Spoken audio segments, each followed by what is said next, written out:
Today's video is sponsored by Into the AM. Into the AM is a clothing company with a variety of amazing products such as t-shirts, hoodies, jackets, shorts and underwear, headwear, and much more. Their t-shirts have unique designs, they're incredibly soft and extremely comfortable, and they're made to last. But the best part is, you can get 10% off by using my discount code MovieFiles when you're selecting your new gear, which you can find that code in the description below. Shout out to Into the AM. Sponsoring today's video. What's up, y'all? What's up? Happy Friday, y'all. Your boy was trying to get in the mood, man, because I got into a little car situation driving here today, and it's just like, God damn it, world, why me, why now? But no, we're here, man. This is why I love this community and love these live streams. I get to take my mind off of reality, right? This is have some fun with you all. So we're gonna have some fun tonight, y'all. We got the watch party, our fifth one, and it's Friday. It's not Sunday, right? I don't know if you all saw the post that I had on my YouTube community page, and of course, if you all follow HBO, you would have saw the announcement that they moved Sunday's episode to tonight due to the big old Super Bowl, which makes sense. It makes sense. But we are here to watch tonight's episode 5, and I'm excited, man. I'm excited. Like I said, just get my mind off of this car situation and get into the world of these infected with Joel and Ellie in this wonderful community. So, hey, appreciate y'all. If you could, just do your boy a favor, hit the thumbs up button. Goes a long way. Hit the share button too, man. If y'all know someone that wants to talk to people that love this show, and then obviously we have our after show after. Go ahead and share it with them, and we'd love to get their thoughts on the show and you know, all that fun stuff. And shout out to the replay game. If you all can do the same, I would appreciate it. And we're live, y'all. So leave your comments in the chat while we get the episode gearing. And then again, as you all know, after the watch party, we'll be having our live after show discussing the episode. It might not run as long as the other ones because, like I said, I got to figure out this car situation and you know, with the weekend, and mechanics normally don't work on the weekend, so but again, we'll leave that for tonight. But either way, man, happy Friday, February 10th. Wow, crazy, time flies.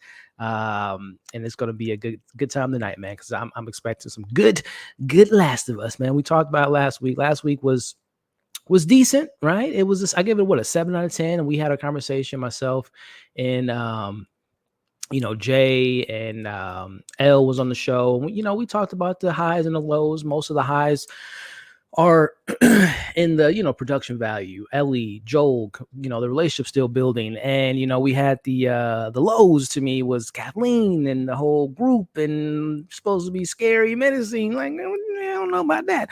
But we'll see what they come to bring tonight. I'm looking forward to it. And of course, Henry and Sam getting their live action full debut and getting that backstory. What exactly did Henry do? What the information that he has for her brother? What are we doing, Henry and Sam? So I'm really excited to see what that's all about. So very, very looking forward to it. And then again, y'all saw the poster, man. And those that played the game, there was a particular thing on that poster that might be showing up tonight.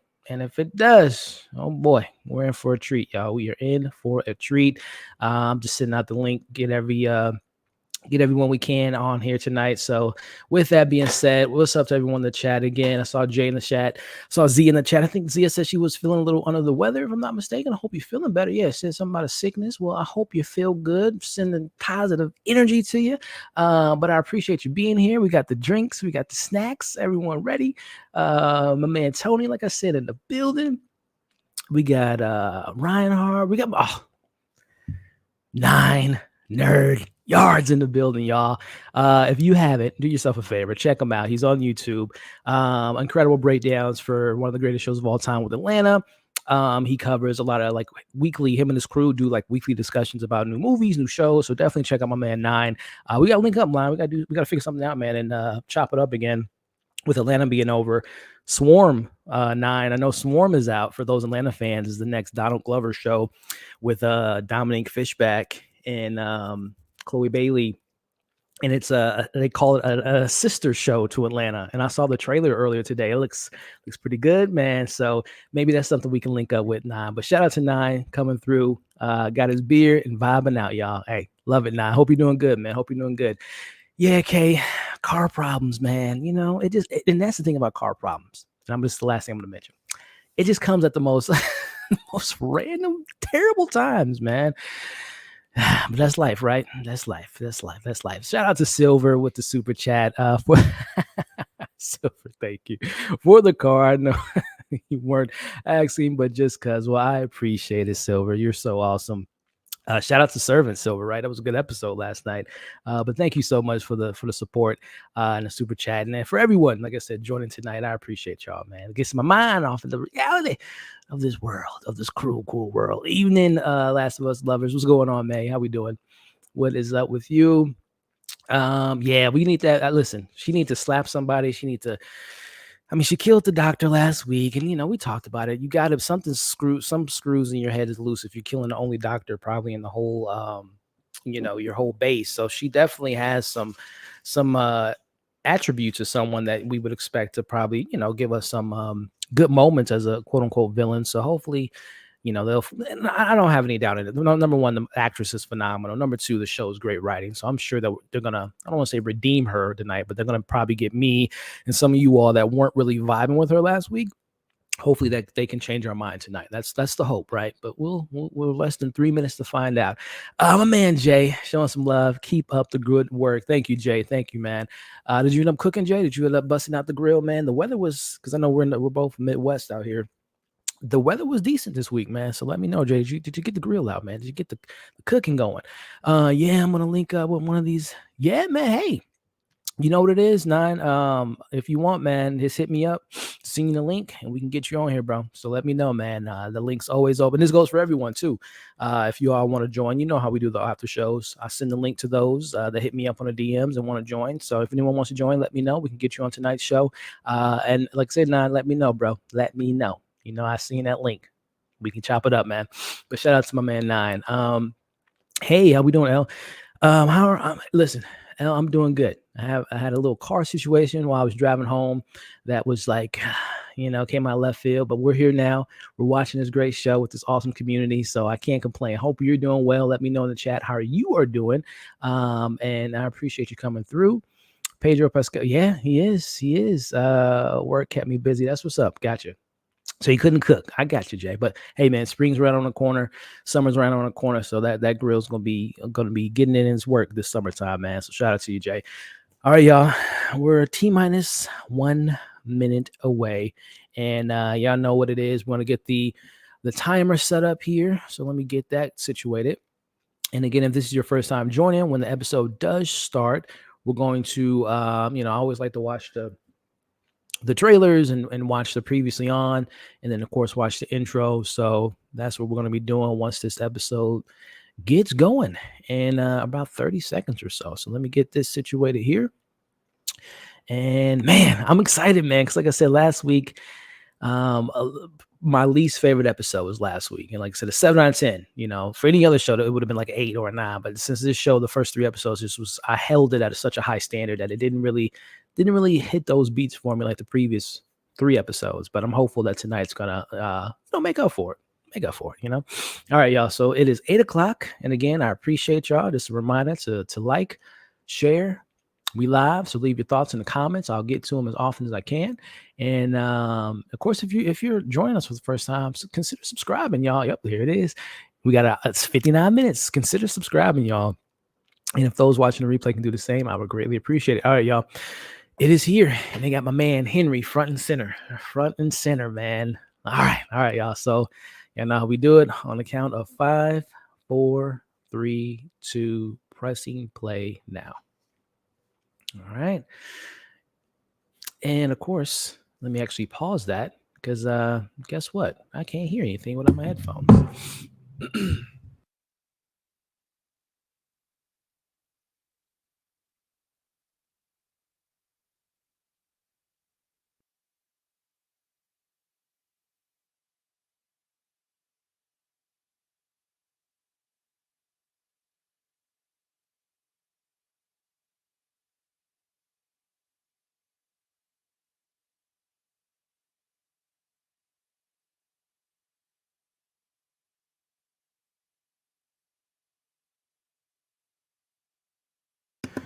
So just a heads up with my little headphone situation. It's right now playing the theme song and all that. So I'm gonna let this timer run to the point that I'm at the show. So just give us a couple. What am I, like a minute behind? So I'm gonna let this timer here catch up to where I'm on the screen, which is again during the title sequence. So we'll be caught up here just in a second. Just in a second. And man, I want to see, they were showing, as before I realized my headphones were set up, they were showing the new the weekend show with Sam Levinston for any Euphoria fans. I think it's Idol. Is that the name of it? It looks like it was a new trailer, man. So I'm gonna have to look it up on YouTube. So I'm looking forward to that show. If you guys don't know, I am a Euphoria fan with all its toxicity. So yeah, at least I think that was his show, because I'm pretty sure they were promoting his show that's coming out, I think, in a couple months, if I'm not mistaken.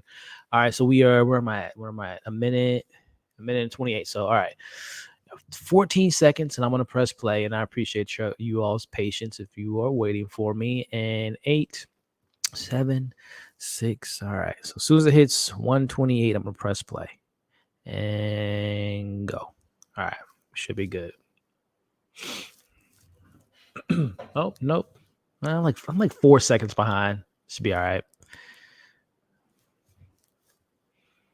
I timed it better.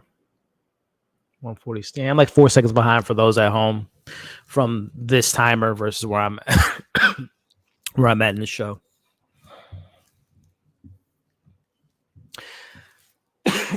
And I know it's been a couple weeks. It's been 3. I wonder if we'll get those cold intros again. I'm very, very curious if they're going to do that again, because I really do miss them. I know we said it the last few times, but I really do miss those cold opens. Silver, always welcome. Always welcome. We'd love to have you. We'd love to have you. Oh, you and me both, L. You're speaking my lingo. Evil Dead Rise, my most anticipated horror film this year, and it's followed by Scream. All right.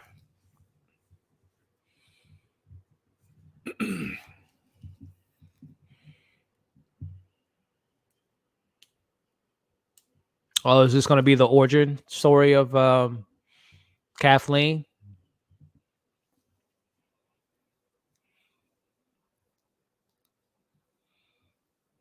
All right, y'all. So you know how I felt about her last week. I would assume they're going to give us how she came to be empowered. God damn. Oh my goodness.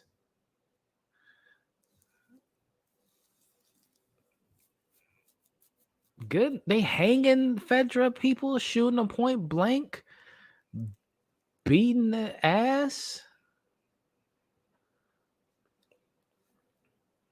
Oh, it's Henry and Sam.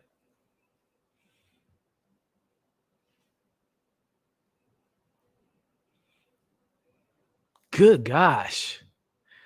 This is super serious. I didn't say anything.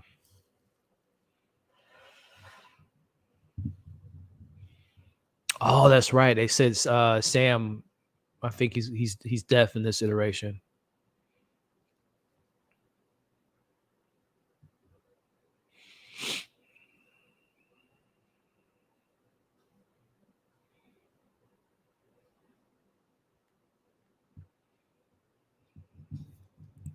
Is it so? Is it this can't be current time? Maybe this isn't a flashback. All right, let's see. She already come. She's already smiling. Okay. All right, let's see. I'm gonna stop.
Oh, so this is there's a lot of people on these streets.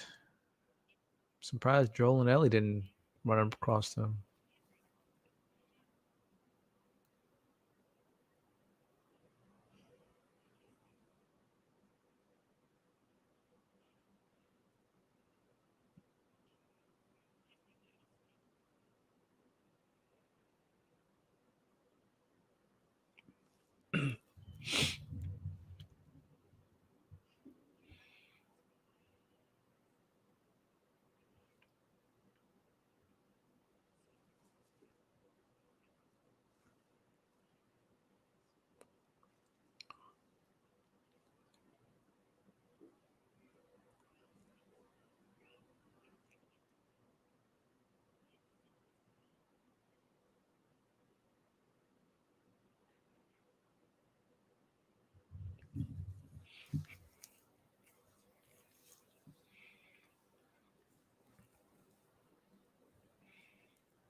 So she is the leader of all of these people.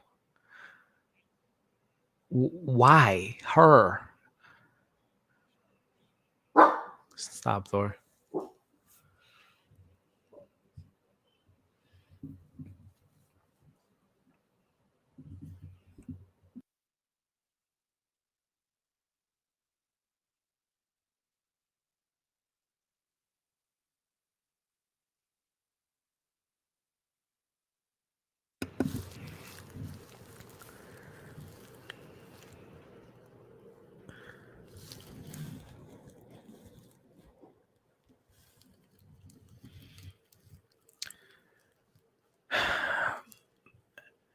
So Kathleen, guys, how we feeling? I mean, obviously the stuff she's doing, the stuff she's saying is very cruel, very menacing, very, you know, frightening. But I'm just not. I don't know if it makes it scary that she is so like calm tempered and her demeanor and her the way she talks is just so non-threatening that it the combination of the two makes it scary. I don't know. I'm just not vibing with it so far, man. And I am very curious to know how she came to be empowered. I would love to see kind of a little bit of that backstory.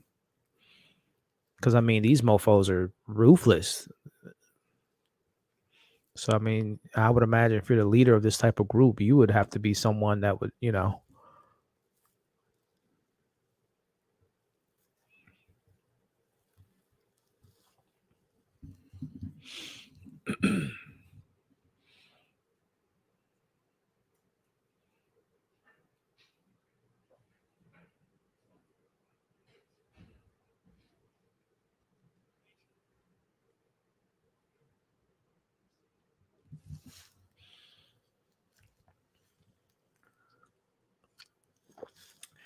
wait a minute.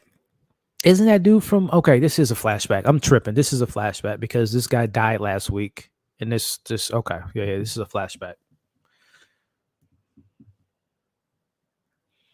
What's up, Kevin?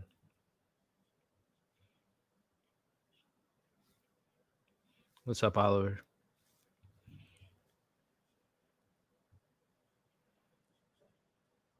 Disappointed my vibes, 100%. I love her as an actress, but I'm not liking this character so far, Jan. For me.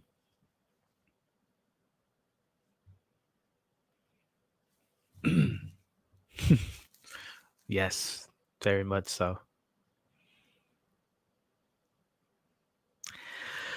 Hopefully we find out, Emmanuel, because I know that they're expanding this from the game. So I'm very curious to know why she's putting so much manpower in finding Henry.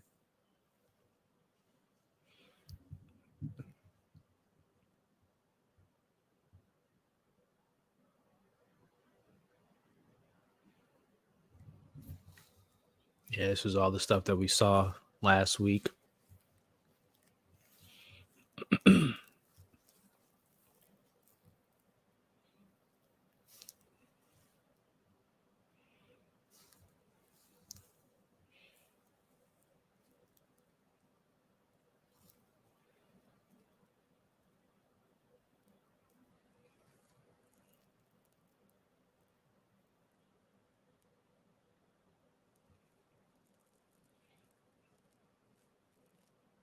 I already love these two, man. Their brothership.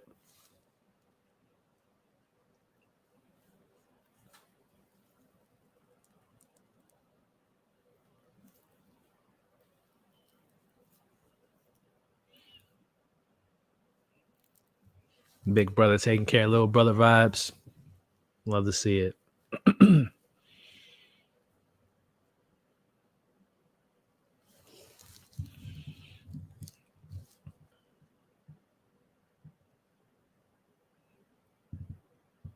So we're gonna flash forward to present day.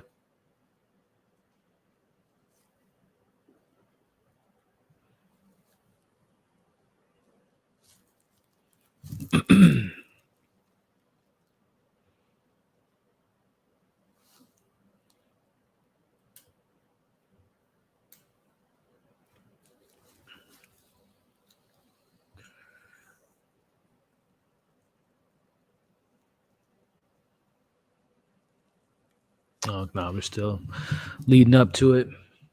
I hope this whole episode isn't a like a Bill and Frank situation. I mean, that was a great episode, but I just don't want to continue to. Besides, we'll see, because I just don't want to be too focused on past events.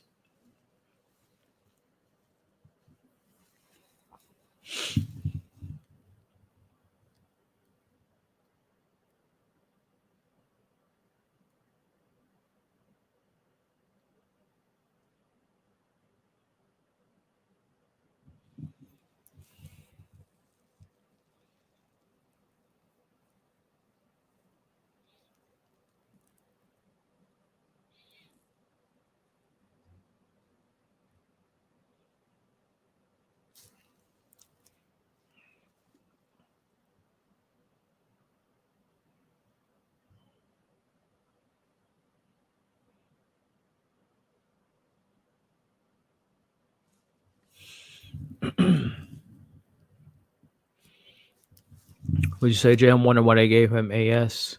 I don't know. I don't know. Excuse me.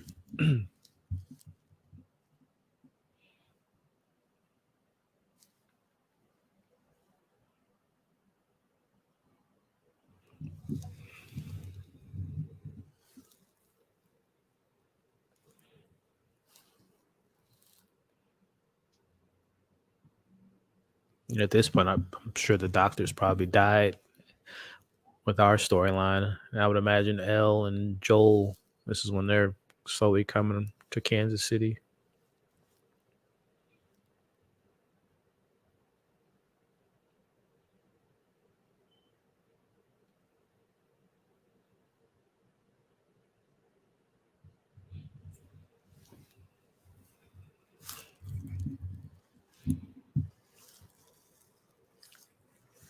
The older actor that plays Henry looks so familiar. I'm trying to place his face.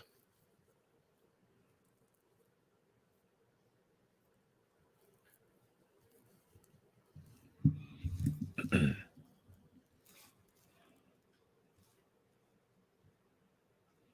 gonna look him up because it looks so familiar.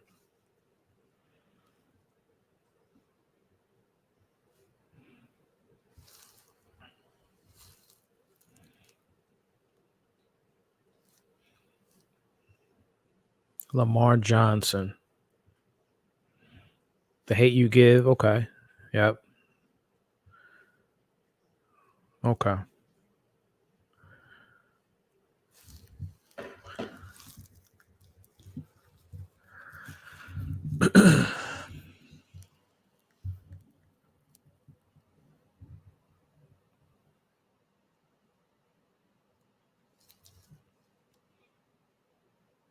Making him like a hero, or make him feel like a hero.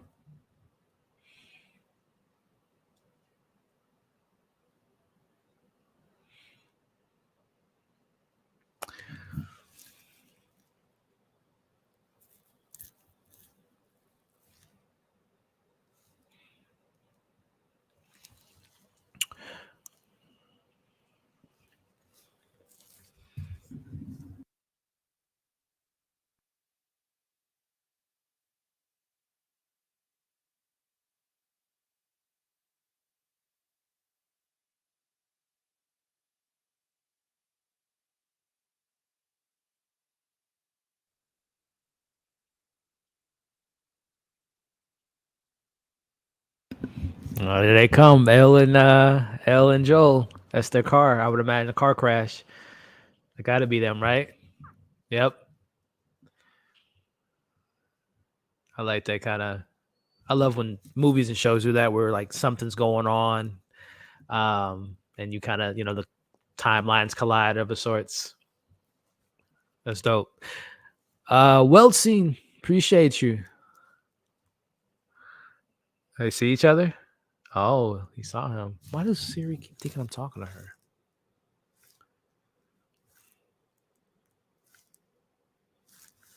Thank you so much. Me, the one who doesn't watch the show again, just stopping in and sharing a little appreciation because you're one of the best. Oh, thank you so much. Thank you so much. Number one, appreciate you stopping through, even though you're not watching the show. You should watch it. It's great. But number two, thank you so much for that super chat and stopping through and saying that great comment. I really appreciate that. You're awesome. Hope you're having a great day. And I appreciate the support.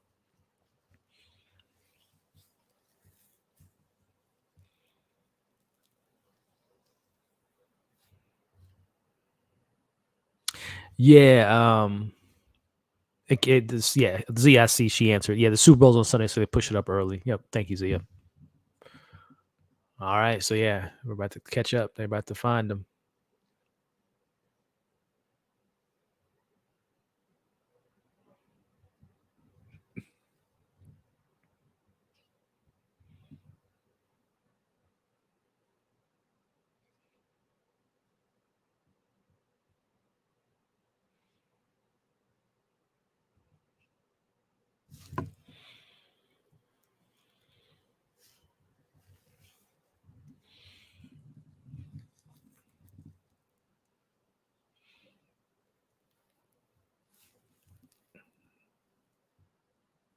Yeah, I think Joel can read the room.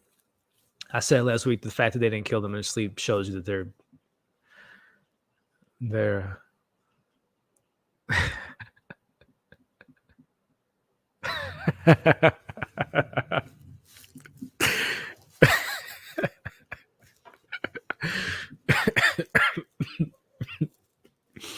the voice is very, very untrustworthy.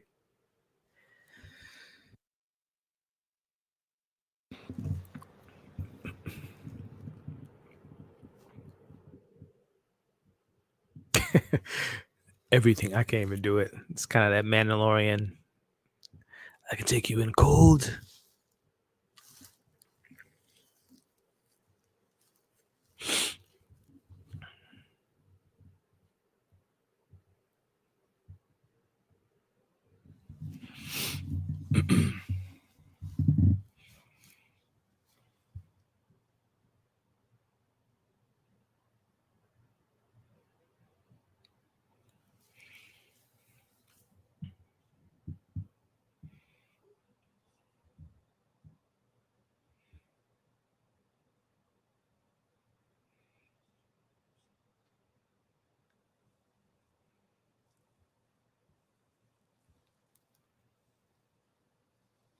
Good. They're friends.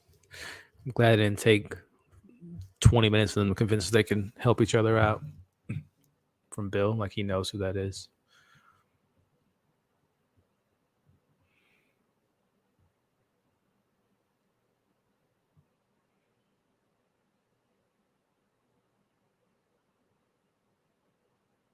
Look at that. Nice guy. Nice guy, Joel.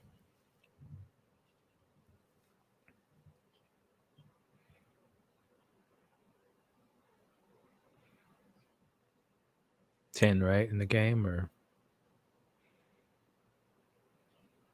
oh,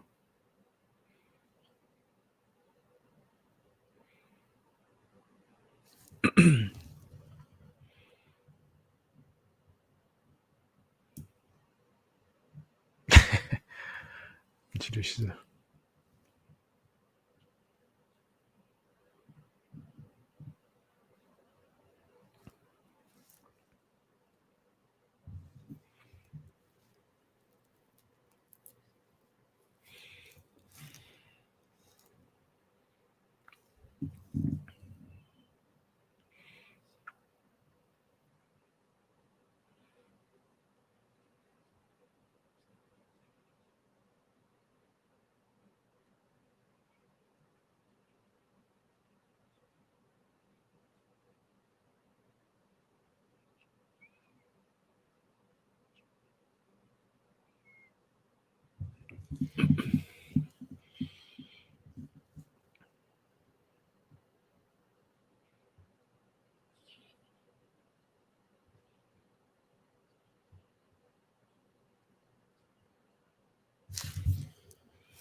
Mr. Lamar Johnson, man, I like this kid. Like I said, I know he was in The Hate You Give. I don't remember him having a huge role, which is a great movie, by the way.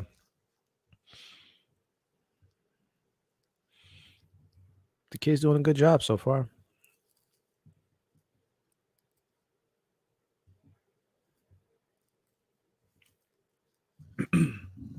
How we feeling at home, guys? How we feeling? How we feeling?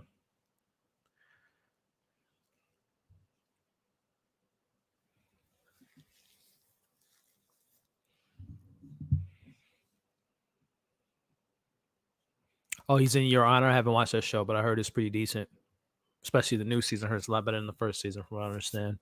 And for those that's watching on Facebook, I see a comment from Facebook. The episode is on tonight. They push it up early because of the Super Bowl. So for those that are just tuning in, we're live on YouTube, Facebook, and Twitter. And for all those that aren't too familiar with the update, The Last of Us episode 5 is premiering right now, not Sunday, because of the Super Bowl.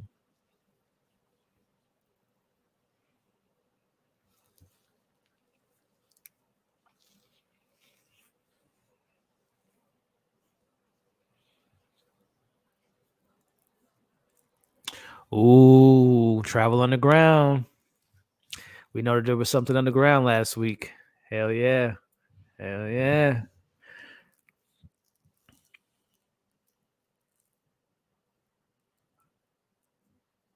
Yeah, I was wondering the same thing.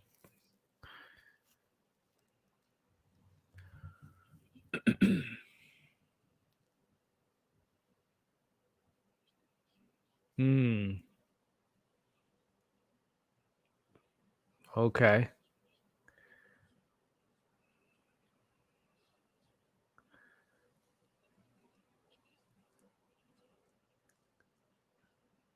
What do you know, Mr. Henry?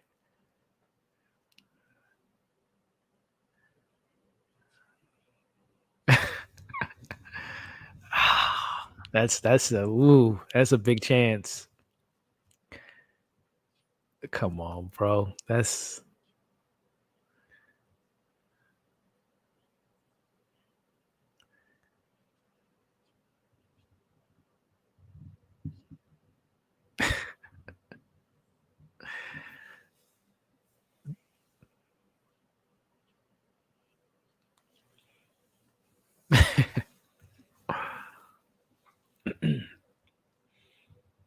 yo, this feels no pun. This feels like a video game right now. The mission and this. I like it. I like it. I like it.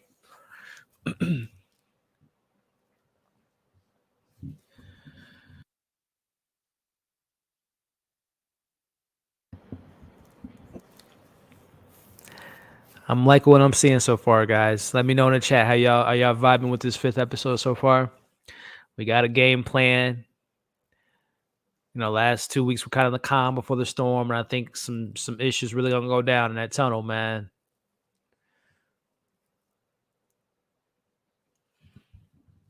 Joel is one out of shape mofo. I know he's older in age, but you would think during the apocalypse, you were probably endurance and it's a lot of walking, climbing, jogging involved. But I guess Joel just not cut from that cloth. She feels so cool. You see that smile on her face. She's like, "Oh yeah, I'm packing, guys."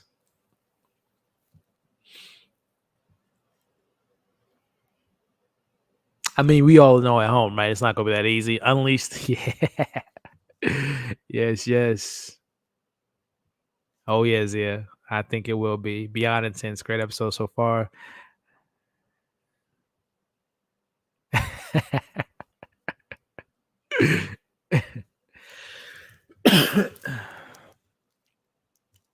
Yeah, the music is pretty dope, man. Especially with me hearing the headphones. Yeah, every week, no surprise there, man. The soundtrack or the score and the soundtrack has been fire.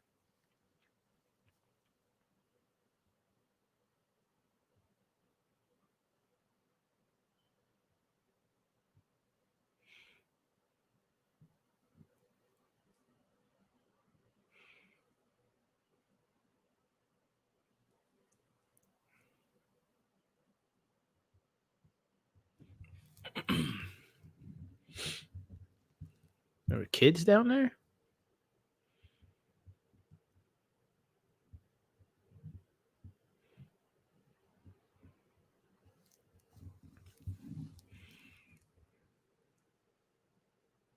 That's interesting. Yeah, bro. Like, this ain't Disneyland. You gotta, keep your eyes open and ears up.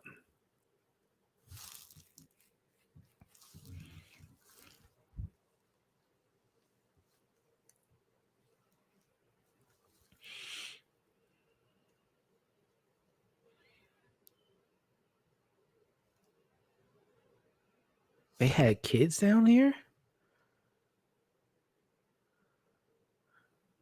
That's wild. Things were that bad that they had to go underground. So I guess the Fedra the guy was telling the truth. They cleared it out. Oh, okay.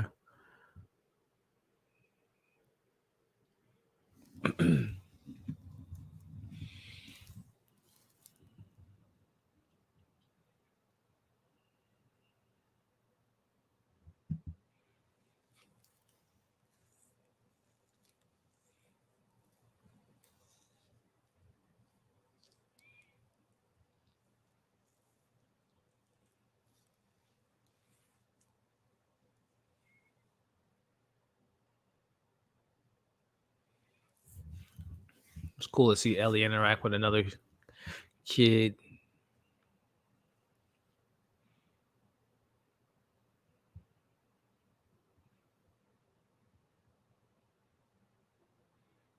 Nice.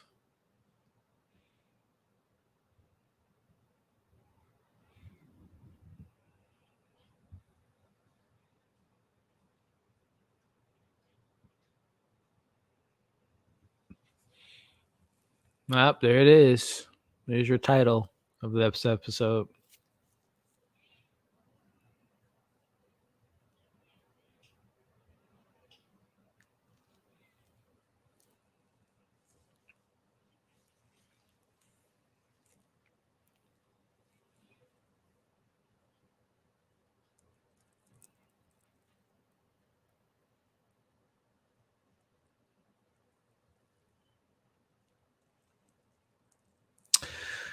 Oh, good, good, good, good. We're gonna build this relationship, get these people to get in our good graces and hearts.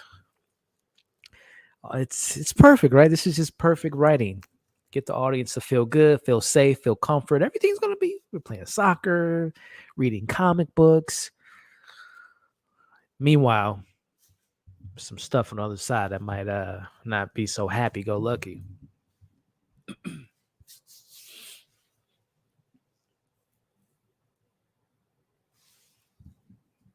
Are we gonna learn exactly why she's sitting so much?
Oh, okay.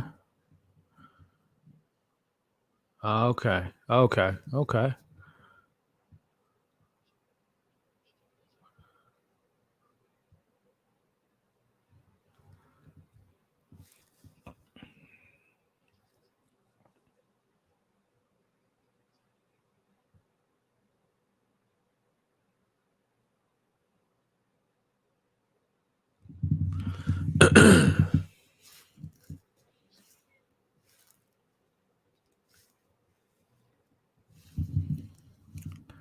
So it's personal for her. Okay. It's still though, if I'm Perry, her second hand man, or some of her other leaders, just like you put in a lot of effort. I understand it's a personal vendetta type of situation, but good leaders don't allow personal things to cloud their judgment.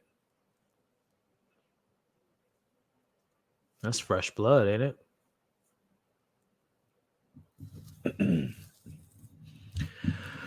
So I think a lot of us, we mentioned last week that she probably is like wasn't always the initial leader, which we got that.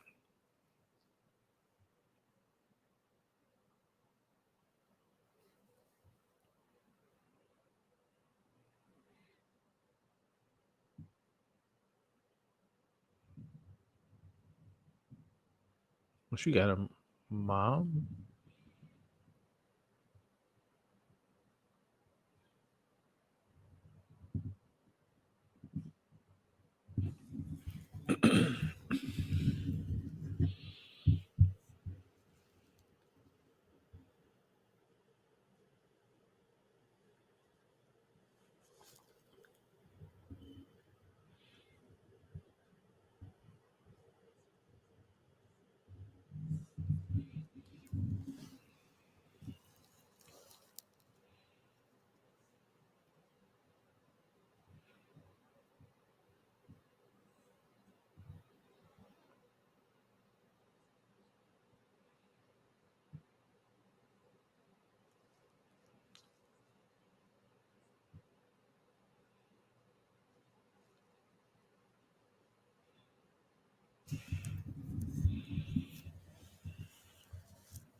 Yeah, setup's perfect.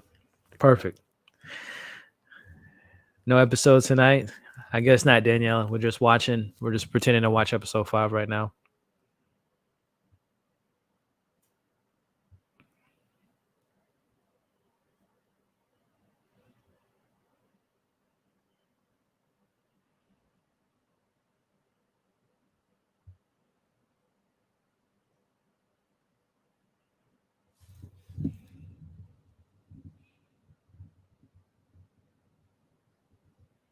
A leader. She's gonna say,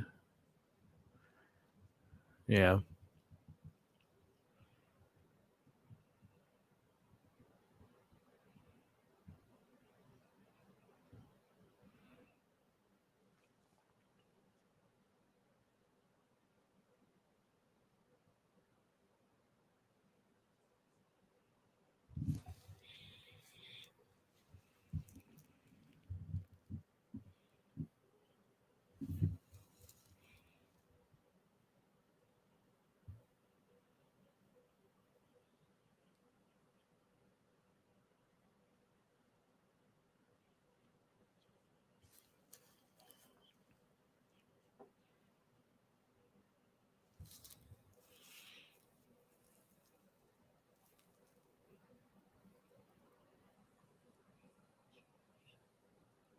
Yeah, I would say, wasn't it 20 years of terrible stuff going on?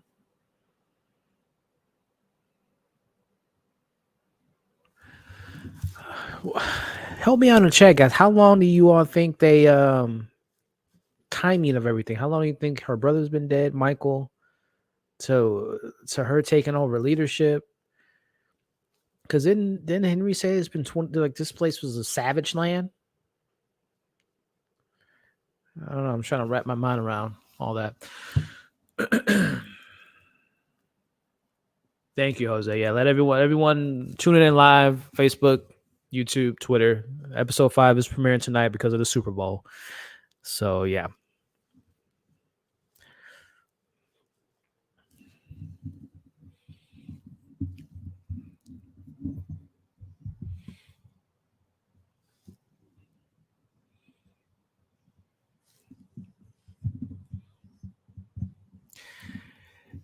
And if I'm being honest too, this whole side plot of her chasing Henry is just, I don't know, man. Sometimes I think you need to get context and see certain developments on screen versus hearing things off screen. Because right now, to me, like I said, for her to put all this resources in him, just seems a little bit over the top, a little unrealistic.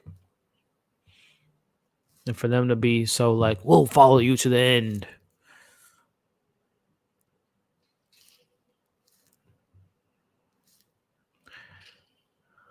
I don't know why they're just walking all in the middle of the street. Like it's still, you guys are still being haunted.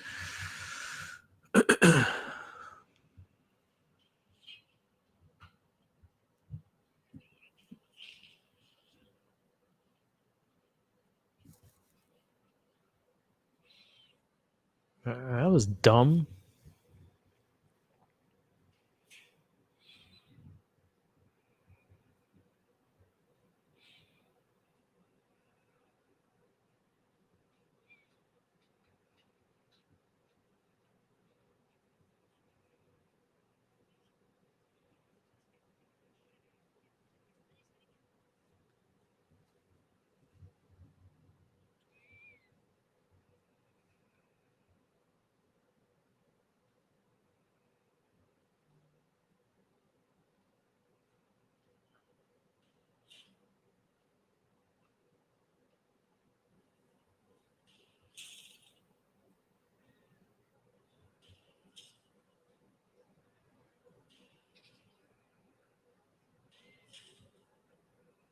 Yeah, whoever the shooter is pretty terrible shot.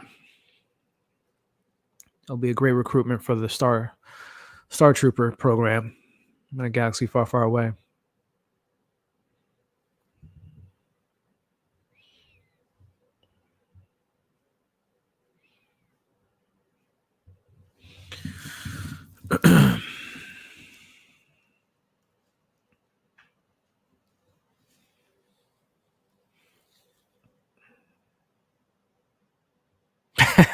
Ellie being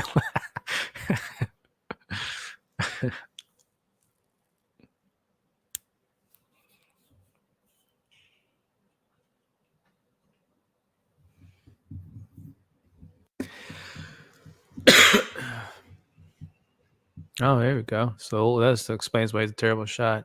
Probably can't even see.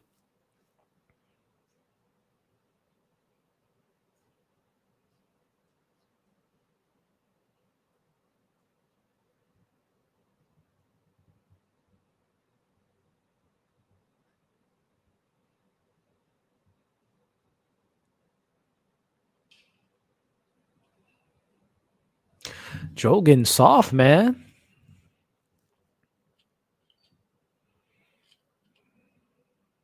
I don't care if it was a grandma up there. You just try to take my head off. I ain't asking no questions. I ain't asking, That's just me. I don't know. Oh, snap. God damn.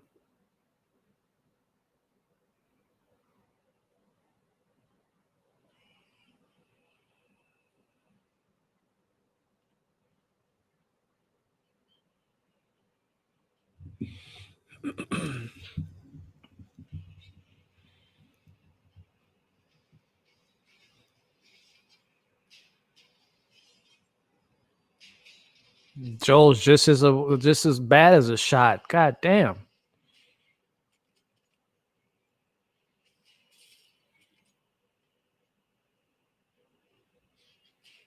Why are they running in a straight line?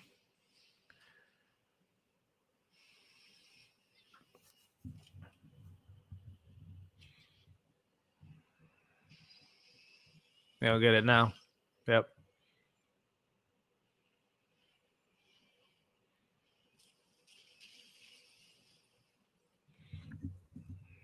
All right, get up. She brought the whole damn army with her.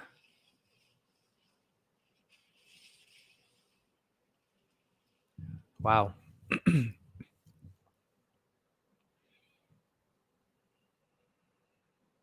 If you don't get up, Ellie, come on.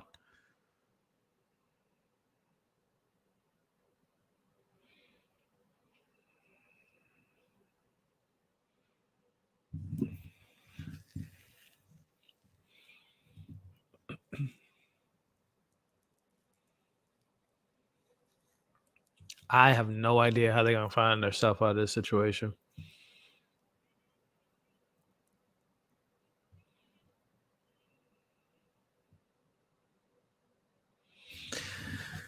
I wish.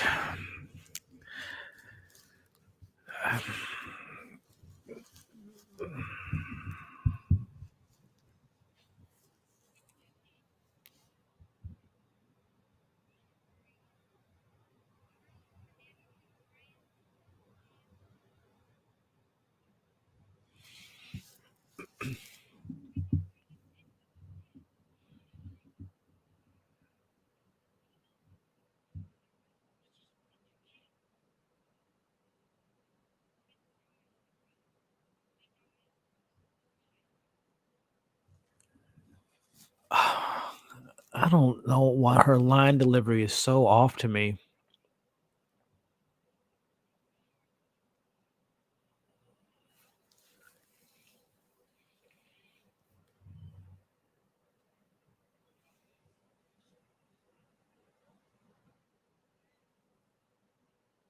It's a pretty dumb idea because they have like tons of people there that will shoot.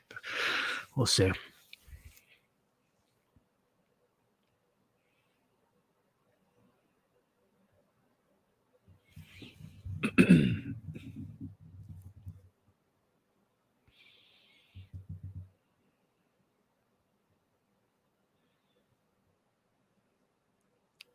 I hope she don't just shoot him or something.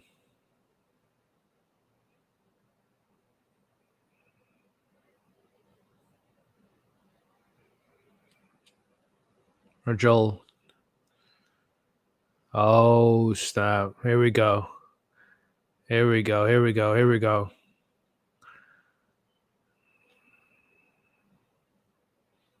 Here we go, guys. Here we go. Yes. Let's go. And I hope they bite Kathleen's head off first. Hell yeah. Oh. Oh my gosh. Yo.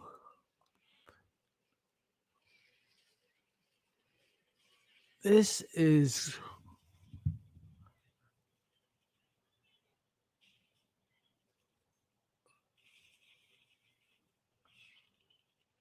Oh, yes. This is what I've been waiting for here.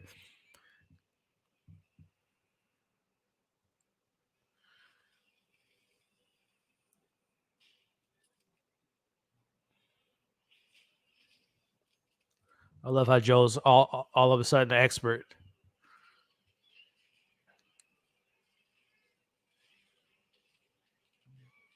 As he responds to pressure.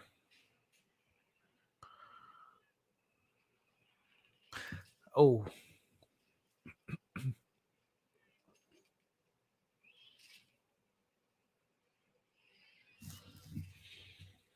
Bro, this is awesome.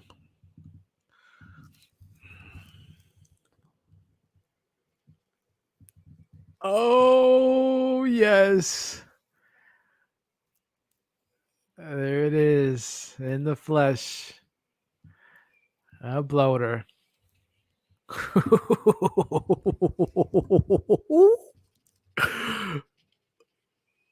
Oh my. Look at Kathleen holding a gun like it's a toy. Bro.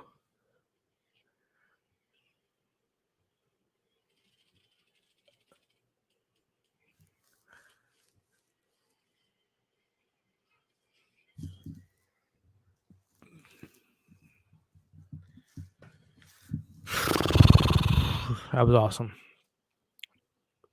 Why didn't you close the window behind you? How many rounds does this gun have? That's a kid clicker.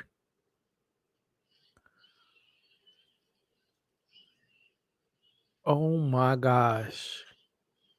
And the way her body is contorting over the seats. This is awesome.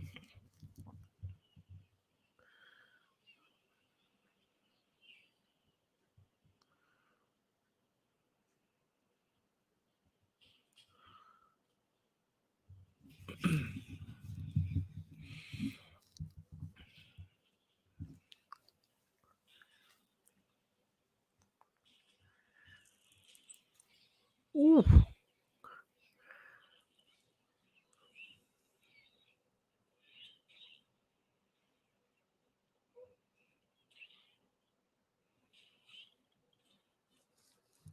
Ellie and Joel team is being all-star level right now. Oh, this bitch. How's she still alive? You still. Thank goodness. Thank you. I'm so tired of her character. Why y'all watching? Go. I'm so happy she's dead. I'm so happy. Wow.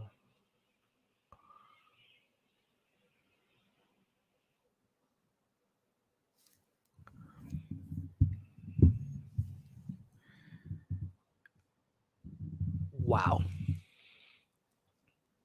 That deserves.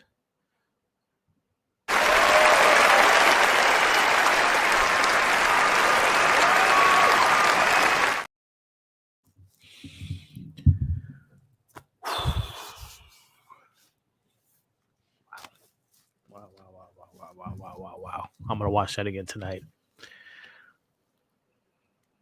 Wow.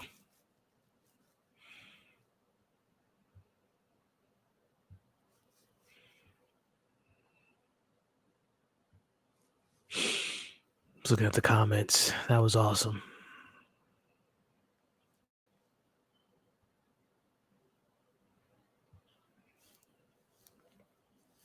Y'all loved it. Y'all love the action there. We got the bloater, Nate. Yes. Love the action.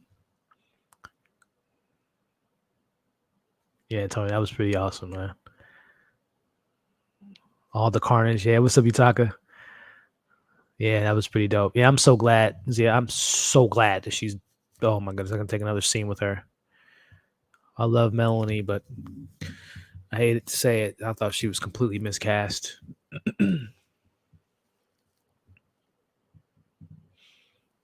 She's. I just think the way they wrote her in the direction just wasn't good.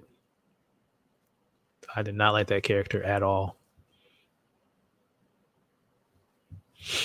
Rightfully so. We're not supposed to like the character. I'm saying I didn't like the performance, unfortunately, from an incredible actress. But hey, you don't always, you don't win them all.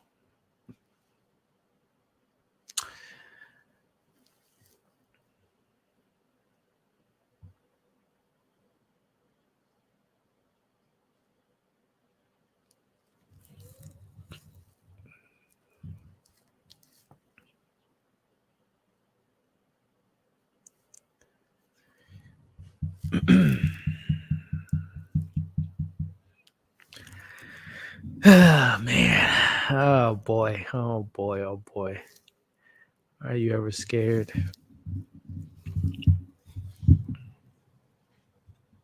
Do I think Kathleen survived that, Jay? Hell no, I hope not. She got her ass beat, torn to pieces. She gone. She gone. Thankfully, she's gone. And I would imagine all those clickers and bloater is going to tear KC up.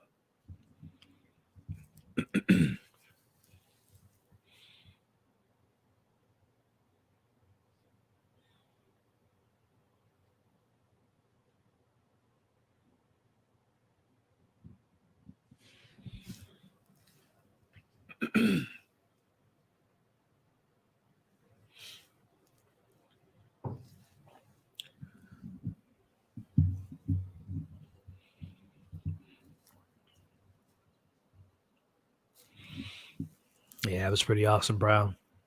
Fun. Yeah, that was some good stuff, y'all. That was some great stuff. I'm scared of ending up alone.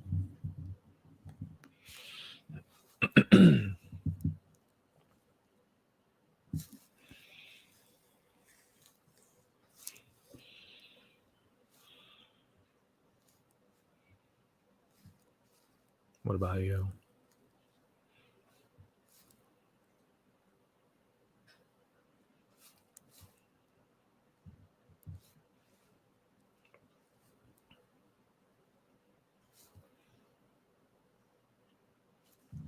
If you turn into a monster, is that still? Oh boy. Yeah,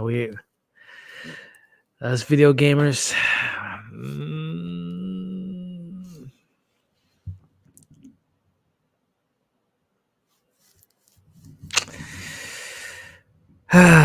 Yeah, the kid is great. This little kid is great.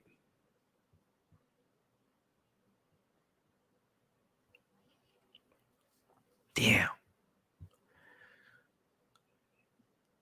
They're definitely doing something different with this particular aspect of the game.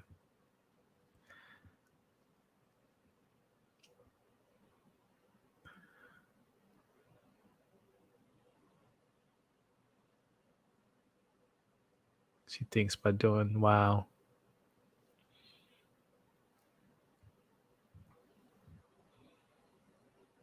Wow. That's so sweet. Gosh.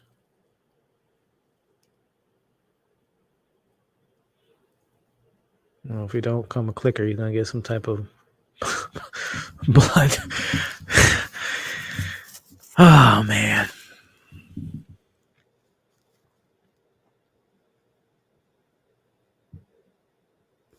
Oh. Come on, guys.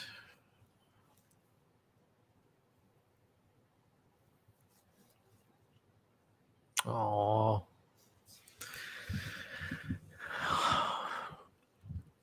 This kid is great, man. This little kid is so great.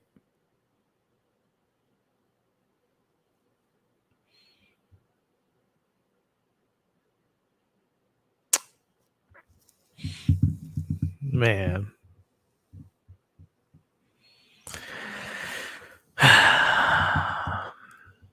We got 4 minutes left, 5 minutes. Oh, this ain't gonna be good, man.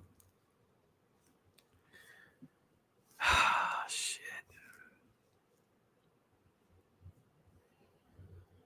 Oh. Y'all got the tissues, man. I'm telling y'all.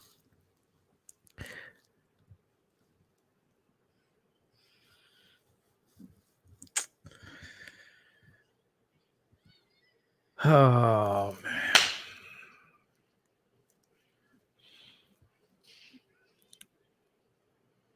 This is just like the game.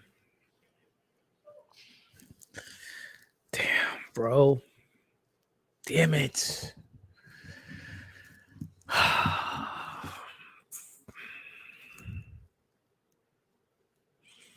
This is literally straight from the game right now.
Man. Can someone put in the one in chat? My mic got disconnected. Just want to make sure y'all can hear me, man. If you played the game, you kind of knew it was coming. Still, nothing can prepare you for it. Some great acting by those two actors, man. Lamar Johnson and what's the little man's name? Oh man,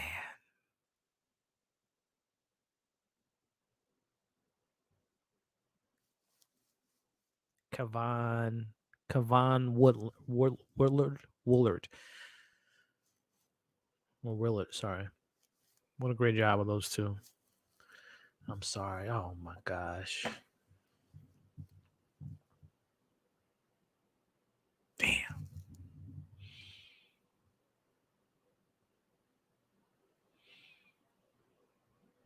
Oh wow, Ellie. She's being the leader. The leadership there. Just really got to Joel, man. And this is I'm trying to remember in the game, but this is an added layer to it because I think in the game they flash forward to like winter time. They don't even. I don't think they show them doing the burial.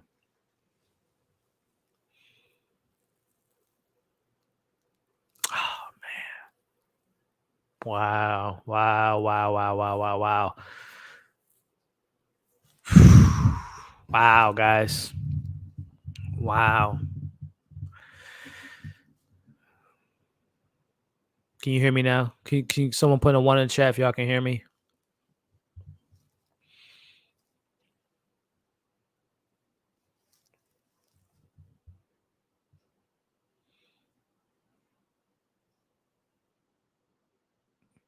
Yeah, I see some people. Oh, you can hear. Thank you, Brown. All right, guys. As you know, I watched a little inside the episode, so I'm gonna watch that, and then we're gonna take a little break and do our little after show. And for those that would like to join, hit me up on Instagram or Twitter, and I can share a link with you if you want to share your thoughts on tonight's episode. Man, that sucks, man. Again, I knew it was coming, um, but still hurts, man. And a good job of those two actors. Again, it's I would imagine an actor's a lot to come in. It's a daunting task to come in for see the trailer for next week.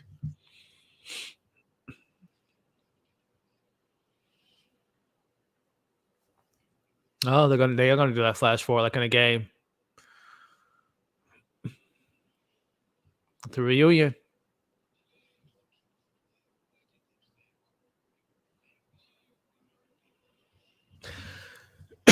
Oh, it's homegirl from True Blood.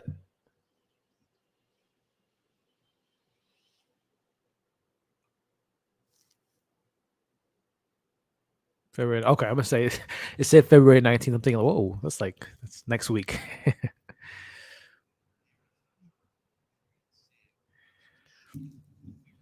For those who just tune in, just watching a little after show, I'm talking about the breaking down the show. Some really good stuff tonight. The action was on point. The emotions were on point. I still, Caitlyn character to me was a waste of time, but they had to have something to create that tension and a mission of a sorts.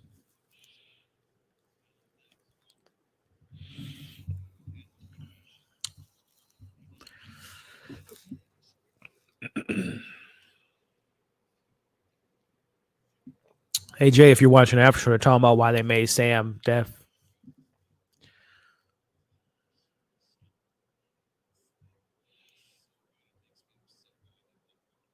And for those that aren't watching After the show, they said the reason they gave Sam why he was deaf is because it made him kind of more reliant on his brother. Yeah, that's awesome. Lamar Johnson did a great job.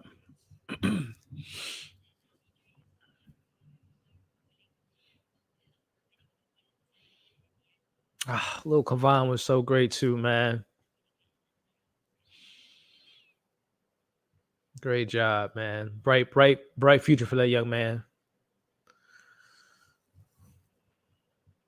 And if you guys are watching it, Kavan, who played Sam tonight, this is actually deaf as well, and seeing how deaf people can navigate the world. Yeah, it's important. Representation is important, man. That's awesome. That's awesome, man.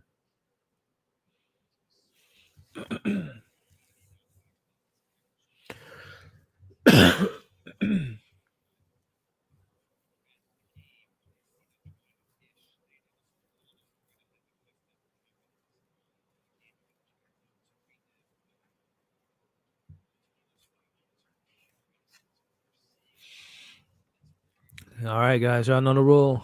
I know what's the score. Put our score in the chats. I'll be get prepared for tonight's after show.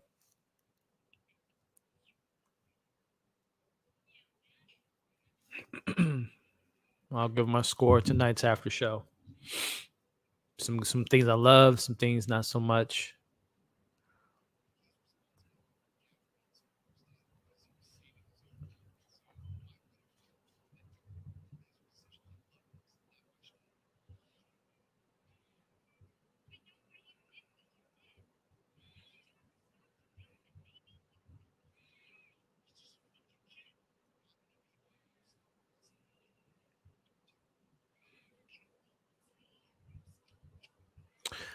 I love Melanie, man, but I was not a fan of Kathleen at all, y'all.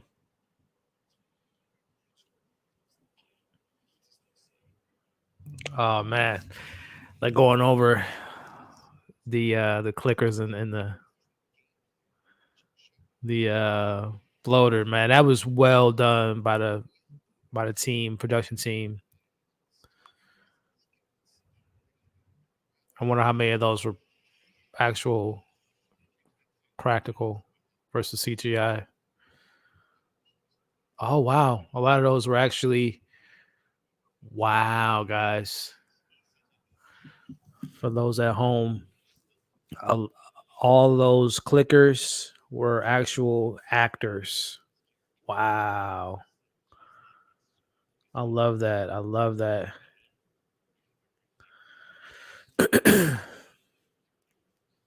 That's great. Some of it was CGI. I'd imagine a bloater was some practical, some CGI.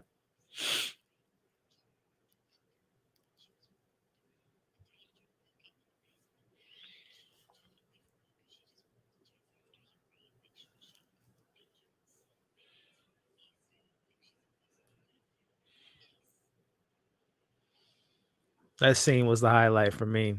And then obviously matched up with this incredible ending here. All right, let me see these scores here. We got Zia with an 8. Yeah, that child's going places. It's fantastic.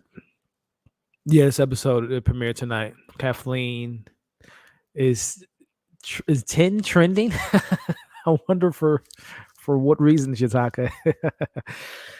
Excuse me. We got an 8 from Mark Silver. 10 out of 10. Okay. Jay gave it a 9. We got some Kathleen love. Kathleen is horrible, but Melanie played the part to perfection. I disagree. We'll talk about that tonight. Ma'am, a 10. Got another 10. What did Silver say? But 1 out of 10 of my satisfaction. Xavier with a 9. Yeah, that kid, Kevon, I think his name was. Kevon. He was great.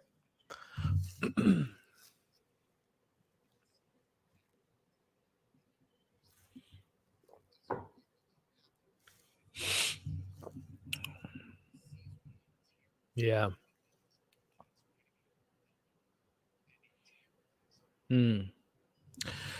All right, y'all.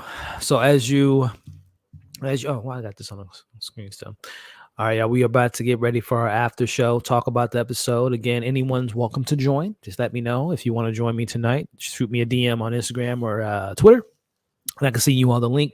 I'm just gonna take a quick little restroom break, and I will see you all on the other side. We'll be back, y'all. We'll be back for our after show.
Today's video is Movie Palette is a distinct way to enjoy your favorite movie displayed artistically on canvas. Their palettes are carefully crafted by digital artists who choose the dominant color from each scene from your favorite movie. These vibrant colors are arranged side by side in stripes on high quality canvas. The stripes are displayed in chronological order, and the width of each one corresponds with the length of the movie scene.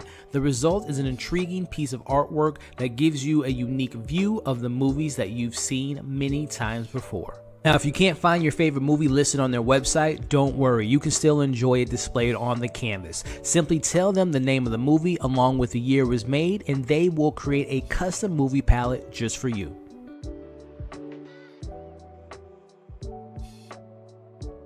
Movie Palette is a distinct way to enjoy your favorite movie displayed artistically on canvas. Their palettes are carefully crafted by digital artists who choose the dominant. All right, we are back. Shout out to our sponsors, Into the AM earlier, and Movie Palette. You guys can see I got my Movie Palette right here for one of my favorite films of all time. Hold on, I got some technical difficulties. My keyboard is starting to not work, but we're gonna listen. Tonight's been throwing a lot of things at me tonight, man. But we're gonna make it work, y'all. Welcome back to tonight's after show. For those that are just tuning in, we just got done watching the 5th episode of The Last of Us, which was titled Endure and Survive. Endure and Survive, y'all. A very satisfying episode. Had some things that I wasn't entirely a fan of, but for the most part, it delivered in the emotions. The action. Oh my goodness, that action tonight was something else, y'all. Pardon me while I'm just I'm using, luckily I have my computer has touchscreen, so I'm trying to pull up some screenshots for you all so we can kind of go through the episode as we do every week. So bear with me here. Again, if you all joined me earlier, you know today has been interesting. Got into a car situation earlier that I'm gonna have to deal with over the weekend. Hopefully I take care of it and it won't be expensive. And then now my computer keyboard and mouse isn't working. So I'm every time I type in something, it takes me, it's just one of those days, y'all. But luckily we got tonight of a great episode and got y'all joining me tonight. So I really appreciate y'all, man. Y'all are awesome. Again, if you can do your boy a favor, hit the thumbs up. Goes a long way. Hit the share button. I would appreciate that. And since we're live, I want to know your thoughts, man. I want to know what you all thought about the episode, the highs, the lows, what worked, what didn't work. What were your favorite elements of tonight's episode, and what score would you rate it? What are you guys rating tonight's episode? I'm gonna get my score here in a bit, but what would you give tonight's episode as far as a rating goes? And let me make sure the audio is working good. Can you guys put a 1 in the chat for me? Excuse me, to make sure you can hear me, because I know last week we had that audio issue. Let me just make sure the sound is off. All right, we should be good. But if you guys can do me a favor, just put a 1 in the chat. Let me know you can hear me loud and clear. There's no music playing in the background, overdrowning my what I'm saying. So if you could just put a 1 in the chat, I would appreciate it, y'all. Really appreciate it. Man, I wish my keyboard was not acting crazy. But mixing the good with the bad. Luckily, I have a touch screen. It's not as easy to use as it is on a phone, but we're gonna make it work, y'all. But again, while I'm doing that, do me a favor, put your score in the chat. What would you rate tonight's episode? Do that for me first, and I will read those scores off. I'm gonna give you my score once I get this situated. And then we're going to go through the episode and talk about the stuff that worked for me, stuff that worked for that didn't work, and then we'll get you guys' thoughts. And again, if anyone wants to join me tonight, as you all know, always like to invite anyone and everyone to share their opinions on the shows we love, the movies we love. So if you want to join me, just shoot me a DM via Instagram or Twitter, if you have any one of those. And if you're following me, of course, and just say, hey, E, I would love to join you, share my thoughts on tonight's episode. And you know what? As long as you got a mic, as long as you got some, good lighting situation going on, I will have you join us and share your wonderful opinion on tonight's episode of The Last of Us, which was titled Endure and Survive. All right, we should be good. I'm just getting this situated here. And we'll get my thoughts here in a second once I get the screenshots all situated. Oh man, gotta love it. Gotta love it when technology just loves the work. All right, we should be good. All right, y'all. Let me see. Let me get to the chat. What y'all talking about? What y'all chatting about? All right, we got some scores. Let me read them off. Let me take it back to the top to those that were joining the watch party, which again, I appreciate everyone that joined us from the watch party and carrying over to the after show, and those watching after show joining us. Thank you. All right. So Zia, she gave it an 8. She gave it an 8 out of 10. My man Mark gave it a 8. Silver with the 10 out of 10. 10 out of 10. My man Jay with the 9 out of 10. We got some pretty high scores so far.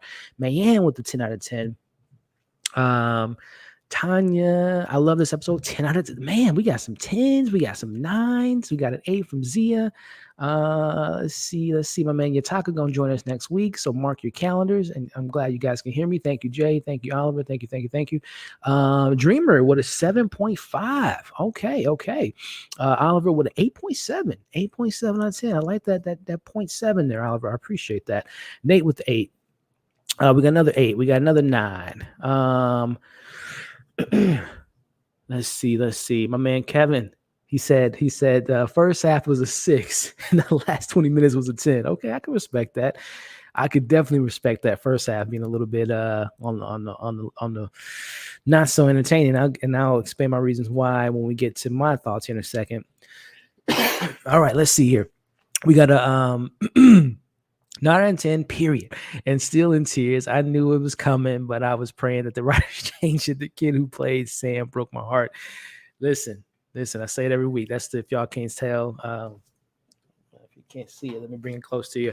Your boy has played the game as well a couple times, but it's been some years. So all the little minute details, I can't remember every single beat, but there are pivotal moments in the game that I remember. That being one of them, the death of Sam and Henry. And yeah, I was with you. I was hoping that they might have changed it up, switcheroo, give them a couple more episodes, a little bit more things to do. And they had a lot to do. I'm saying I thought they were going to maybe carry on, but yeah, and the thing is, for those that played the game, there's so many things that we know about it, but it's still, to me, this is a testament to the show and the writers. It still hits, man, because obviously when you're playing a game, it was emotional, man. And at that point in the game, you made it to this certain point. And the thing about a game is you can spend a little bit more time with the character than you can in the show, because obviously there's, let me explore this, let me do this, and you just come to, get to know the characters and obviously the cut scenes. But then the show, man, you see these people, you see the actions, you see the emotions, and it just really played out well to me tonight, man. I thought both of those actors, the gentleman that played Henry, I believe his name, Lamar Johnson, who we looked it up in IMDb. He's had a couple roles in his young career, and he has a bright future ahead of him for sure. And the young man, Kavan, I think was his name, the young man that played Sam, what a great job. And I really appreciate it for you all that don't watch the little after shows, but I always like to watch a little behind the scenes and whatnot and get some of the creators' thoughts on how certain things played out, how did they come to this decision, this, that, and the other.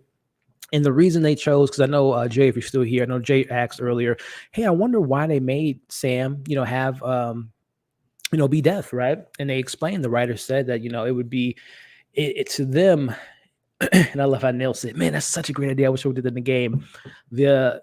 Craig said the reason he did that was it makes the relationship and the reliance for Sam to rely on Henry and to trust him and to know that he's going to take care of him and not lead him, in a bad spot. It makes him rely on his brother a lot more. So it adds just that extra oomph of like emotions and connections and really having that emotional connection between the two brothers. So I love that change that they added there, man. So I really appreciate that. And again, those two young men were fantastic. Absolutely fantastic. All right, let me scroll down here. Catch up with so a lot, like I said, a lot of you all got 9, saw some 10s, a lot of 10s, some more 10s coming in. We got some 9.5s coming in. Kate made you cry. I got a little teary at it again. I knew it was coming, but it still got to me. 10 out of 10. Yeah. Kavan killed it as Sam, 100%. Phenomenal job. Oh, LB in the building. I scared the shit out of my dog. Listen, I jumped a couple times because especially when those walkers, clickers, and bloaters came out, it caught me off guard. And my dog, I don't know if there's any dog owners out there, but my dog does this thing where he gets into his hands. He like, grooms his, licks his hands and all that. And when he's in his zone, he don't care if the world was literally ending. So I didn't startle him when I jumped in those scenes. So shout out to L. Yeah. Some of those moments get you. Some of those moments get you. Yeah, he was fantastic. He was so great in this episode. And we'll talk about them when we get to the breaking down of it. Shout out to Hart with the $5 chat. Thank you, super chat. Thank you so much for the support. Love that. Is that your cat? That's a beautiful picture. I've seen obviously you've been on the channel before, but I've never really looked at your icon. So if that's your cat, you got a beautiful cat. It's like they say sometimes the people who overthrow dictatorship are just as bad. That was Kathleen and her group. Yeah, and this is why I love these chats and these after shows. I'm gonna have you guys help me out through this timeline and also just getting a better understanding of the situation at hand. I'm gonna put a pin in that. Thank you so much for the super chat. Great comments there, and we're gonna get to that when we break down the episode. I have some questions that I hope that we can. Maybe you all have some questions too that I didn't fully understand some of the. What was going on there? Phenomenal idea. Yeah, I think so too. And the way they explained it was great too. Lamar Johnson, who played Henry, was him and Kayvon, great. Because again, man, and this goes back to Nick Offerman and Murray, who played Bill and Frank. And also the it's been a couple of different actors that only had one episode or just a couple scenes to really kind of implement themselves in the show. And I'm not an actor, but I would imagine being on such a big show like this, Sunday night, HBO, big budget, video game with millions of fans, that it has to be a lot of pressure to come in on a role that might not have as much meaty screen time as a Joel or an Ellie, and you really got to stick to landing. You really got to hit those beats. And I thought that, again, Lamar, Kayvon, fantastic performances by the two, because what makes a good performance for me, for someone that doesn't have as much screen time, is not a lead character of the show, you gotta emote, you gotta show the history, you gotta evoke those histories and things that we haven't seen as an audience. You gotta do that through your eyes, through your emotions, through the way you carry yourself, the way you say things, the way you look at the character, the way Henry looked at Sam. You saw that he would do anything to take care of his brother, which we'll talk about what he did to Michael, who was the brother of Caitlin. It's all those things that just builds that. Again, you don't see it, and sometimes, and we'll get to some of my issues with the episode, some things I did want to see, but even though you don't see it on screen, you could see it through the eyes and the way, all that stuff to me is phenomenal performances by both of those men. And they young man and the adult that played Henry, they're both great. Lamar and Kayvon is 100%, man. That little kid is fantastic, man. I hope to see him in many, many things in the coming years. Got some more scores coming in. We got a 9. We got some 10s. I'm glad y'all liked it. That's where my issue comes in, Caitlin. Caitlin, Tia Martin. Let's just get into it, man. Let me go ahead and I continue to put your comments in the chat, guys, and we will get to them, because it looks like I might be solo dolo tonight, which is cool, man. I got y'all with me, so let's just get into the episode. So first off, we start the episode with. Let me get to her, man. Listen. And what I'm saying is, I said it last week, I want to say it again because I don't want to make it seem like I don't like her as an actress. I think Melanie Kaczynski, I think that's her last name. She's been in so many great things I've seen her in the years. She's like always flawless to me. And whenever she plays a character in any role. But I'm gonna keep it 100 with y'all, man. Let me make this a little bit bigger. Caitlin. I did not vibe with this character. I did not buy into her as this leader who and I'm going to get to when Henry says, for 20 years they were killing and doing all this terrible stuff. But then I thought her brother was in charge. He was a great man, but I was confused by that, but I'm going to focus on Caitlin here. I don't know what it was about Melanie's it was the cadence in the voice a little bit because she comes off as very a soft demeanor, not she doesn't emote a lot of emotions with her anger. And when she does hit those emotional beats, it fell flat for me. Whenever she would be like, where's, when she got upset, I just didn't buy it, man. And I'm not going to put all the blame on her because again, she's a fantastic actress, and I'm sure she was excited for the role, and I can't wait to see her what she's going to do next. But I think it's this combination of her performance, the direction, and the writing of the character just didn't work for me on every level. I don't think there was one moment when I bought into the best moment she gave me is when she got her ass eaten. Ass eaten. When she got killed by that child clicker. That's a different show. When she got her ass eaten. But when she got killed by that little clicker, that to me was the best moment for that character to me, man. I just never, I never liked the character. I'm sorry. She didn't work on so many levels for me. She didn't work. Did you catch the ass eating part there? But anyway, so we open a scene, we open an episode with that, and again, she wants to know where Henry is, and she's trying to get the information for the people, and understand that this was a flashback to get the information. And when Perry tells her, one of them finally speak up and says, well, there is, and then that Henry's with the doctor, and she's like, okay, so what are we going to do with him? Oh, just kill him. Again, it's just the way, and even this picture that's on the screen now, it's just her demeanor to me, and just the way that she carried herself. I didn't buy it. I did not buy it, man. Let me know if I'm the only one in the chat that didn't buy into this character, Kathleen. And I mean, listen, I know a lot of you, I can't remember. I think it was someone said earlier they loved her. They thought she was great in the role. And I respect that. And that's the beauty of media and movies and shows, is sometimes some people might get all the beats and appreciate all the stuff that the character goes through. And sometimes you got people like me. It's just like, I didn't buy it. She didn't sell me in the role. I couldn't believe a lot of the stuff she was saying. She didn't come off as menacing as the show wanted her to be. And whenever she would try to do something that, again, kill them all, burn them all, it just came off to me just kind of hokey. What it likens to, what it reminds me of, another great actress. Have you all seen Kingsman? Something Circle, the second Kingsman. If you guys see Matthew Vaughn, Pedro Pascal was in that briefly. But Julianne Moore played the villain in that film. And I think her name was Poppy, if I'm not mistaken.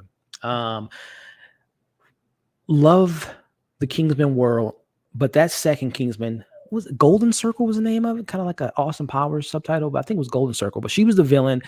And the way that Kathleen was in this show reminds me of Poppy, because Julianne Moore, again, two fantastic actresses, great in almost everything I've seen them in. But when Julianne Moore was the villain in that film, I never bought her. It was too hokey. It was too over the top. And the same thing to me with this Kathleen character. I wasn't a fan. Y'all. But again, let me know if I'm the only one, man. I'm the only one on this hill that wasn't a fan of her. I just didn't buy it. I just did not buy it. How different was she in the game? Well, to answer, she wasn't in the game. She's an original character to the TV show. So this is a brand new territory, which might explain why the character didn't entirely work, because and not to say, because they've built some things in the show that hasn't been the game and has been doing it, obviously episode 3, that was a whole new situation with Frank and Bill. That whole thing was, conceived for the show. And it was great. But that created character to me was just, and I would love to know, because again, they do these after shows, but I would love to know what they were going for with her. Like, what was the inspiration? What was she, and it could have been from the direction or the actors, like, what was she trying to grab from? What was she trying to, I was trying to bring in this, that, and again, bringing in her own flavor. I'm just very curious on what inspired that character, because I didn't like it. I didn't like it. But no, she was not from the game. She was a brand new character created for the show. And I was not a fan of her. She's not hardened enough. Yeah, a little bit of that. And her husband travels a lot and her children doesn't listen. Let's see. Ooh, man, if you would have got Cersei, me and Hedley, Headley, she would have told, she would have killed that role. But it is what it is. Again, I'm just glad that she's not gonna be around anymore. Because I wasn't a fan. All right, Rosa. Okay, Rosa's on my side. She was a letdown, especially compared to the role. I haven't seen Yellow Jackets, but I heard she. Oh, is she like a bad guy or a bad person in the show? I don't know. Let me know. But Fargo, she's in so many great stuff. She's great in everything I've seen there, but she just didn't work for me. And that happens sometimes, man. You can have some of the greatest actors that just don't fit the role. I think she was miscast, if I'm being honest. Elton, yeah, he was. That was a great scene with Elton John in that film. Yeah, me too. Brown. I couldn't say it better myself. I am. If you watched the watch party, I was so happy that she died. I'm like, oh, thank God. I am so tired of her. For many reasons, because I just didn't like the character, man. So as we kind of move through the rest of the episode, again, this is the stuff that I really appreciated. Again, minus the Kathleen and her group, I really do appreciate how the show puts an emphasis on relationships and the importance of relationships. Because in the world of this show, you would imagine it has to be hard to move on. Like, what is it that gets you out of the bed? What is it that keeps you fighting, right? And we get moments like, and I really appreciate these moments that we got with Henry, especially this one that's on the screen now, Henry and Sam. When you're, the authoritative figure, in this case, big brother protecting his little brother, you have to sometimes put on that face that in the face of danger, you can't bend, you can't break, you can't fold. You got to be that leader. So I love how Henry, in this moment, he's probably scared shitless of what's around the corner, not knowing how close they are to getting captured. The doctor's dead. He said he's probably dead. So with all that stuff being thrown at him, he has to stay strong, man.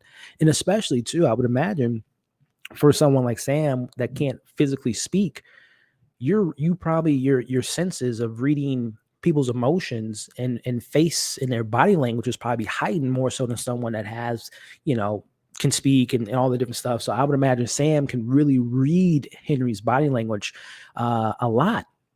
So Henry has to convey that sense of everything's going to be fine. We're going to make it through.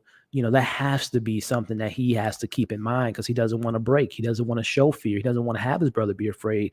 So I just love how we got to see those moments. Big brother taking care of little brother, him, pushing on, pushing forward, protecting him. I love that stuff, man. And again, I love how this show has put a good amount of energy, time, and effort in building these human moments, this humane moment, because again, sure, this show, it could have been easy. Zombie, clickers, infected, action. This show could have went ham on all that stuff. And then we'll get to the action. That was great in the show. But I love that the show, just like the game, shows you what makes this world move, and it's the people in it and how people care for one another. So I just love that stuff that we got between those two. How did you all feel about just kind of these more quieter moments between these two brothers? Did you all appreciate it as much as I did? Let me know. Okay, so we got a Kathleen fan. I thought her character was written well enough. Well, though, the actress wasn't very good. Yeah, so I definitely agree with your second point. The writing aspect was a little bit weak to me as well, because for me to believe that you're spending all this time and resources on this one individual for a vendetta. If I'm Perry and any of her secondary leaders, I'm speaking up. I'm like, this is stupid. This is a waste of time. When you're a leader in that position, you have all these people relying on you, food, resources, keeping people, outsiders from getting in, obviously the stuff underground. You got a lot on your plate. You don't need to be distracted for personal vendettas. So to me, I thought the writing of that particular element, to me, and no disrespect, but I just thought that element of her personal vendetta just wasn't written well.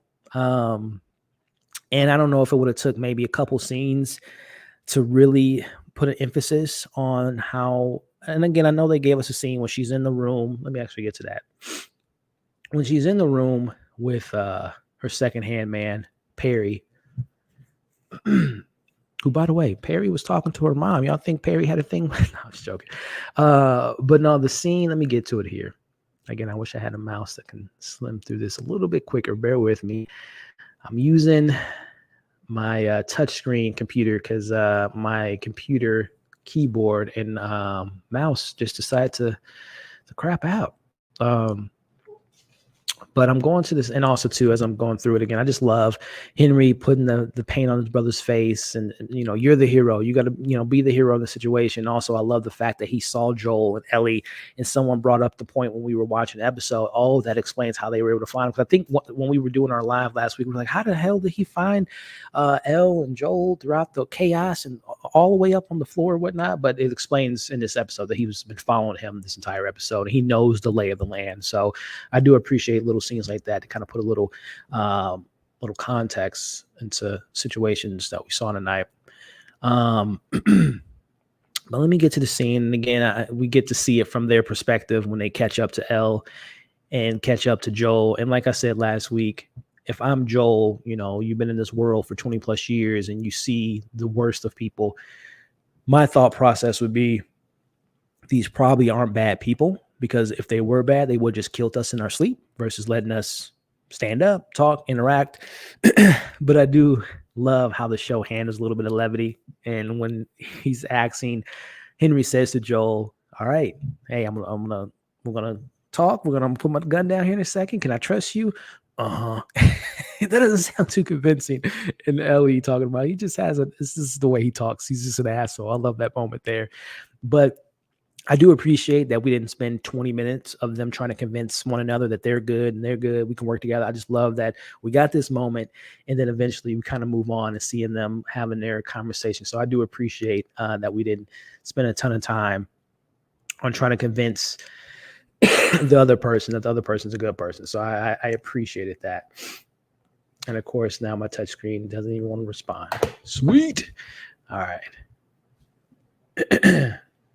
Let's see here. Here we go. Come on. Respond. Man, here we go. All right. Mouse is working. All right, guys. Appreciate y'all patience. But yeah, I like that scene there, man, because again, it shows that they are good people. Let's see here. Let me catch up to the chat. Hey, Kay, how we doing tonight? Thank you for tuning in. I appreciate you. I see a lot of, I got to watch Yellow Jacket. I don't have Showtime. I got to figure out a way to watch, because I heard so many great things about it. And the new season's coming out pretty soon, right? Next week, if I'm not mistaken. Let's see. Silver, I thought she was effective. It's soft-spoken, single-minded, hate-driven people. You got to watch out for. Yeah. You know what? I respect that. I respect that opinion on the character. But it just didn't work. I just didn't buy it, man. And again, I was getting to that scene where we see her and Perry having the conversation in her childhood bedroom with where was that scene? It's a little bit further ahead, but that to me built a little bit of that, what I wanted from the character, to get a little bit of a better understanding of why she's spending so much time, why she's spending so much effort on trying to chase down Henry. Here it is here. So, I mean, yeah, that was a needed scene for me, but I still would have liked to have gotten a little bit more context of that relationship, because this is where I'm at, and help me out in the chat, guys. So when Henry, Sam, Ellie, and Joel are in the office and they're strategizing about their plan about getting out of the city, and Henry reveals that he knows the lay of the land and all that stuff, and there's something underneath the ground, but they've been gone for 3 years, all that stuff. But then he says to Joel, Kansas City, we're savages. It's true. There are people, assaulting people. There's people killing people, and then it finally catches up to you. And then as he reveals a little bit later, the leader, Michael, her brother, was a great guy. I'm confused on the timeline, because if he was such a great guy, why was he allowing all that terrible things to go down? And also, how much time has passed between him being a leader? How long was he the leader? Was he a leader before he was a leader? And that's when the bad stuff was going on. And then Perry in this scene says to her, no, you're good. You're all the stuff we've built is because of you. So I'm just like, hold on. So was Michael, was he the bad leader? I was just kind of confused by that whole leadership and the timing of it all.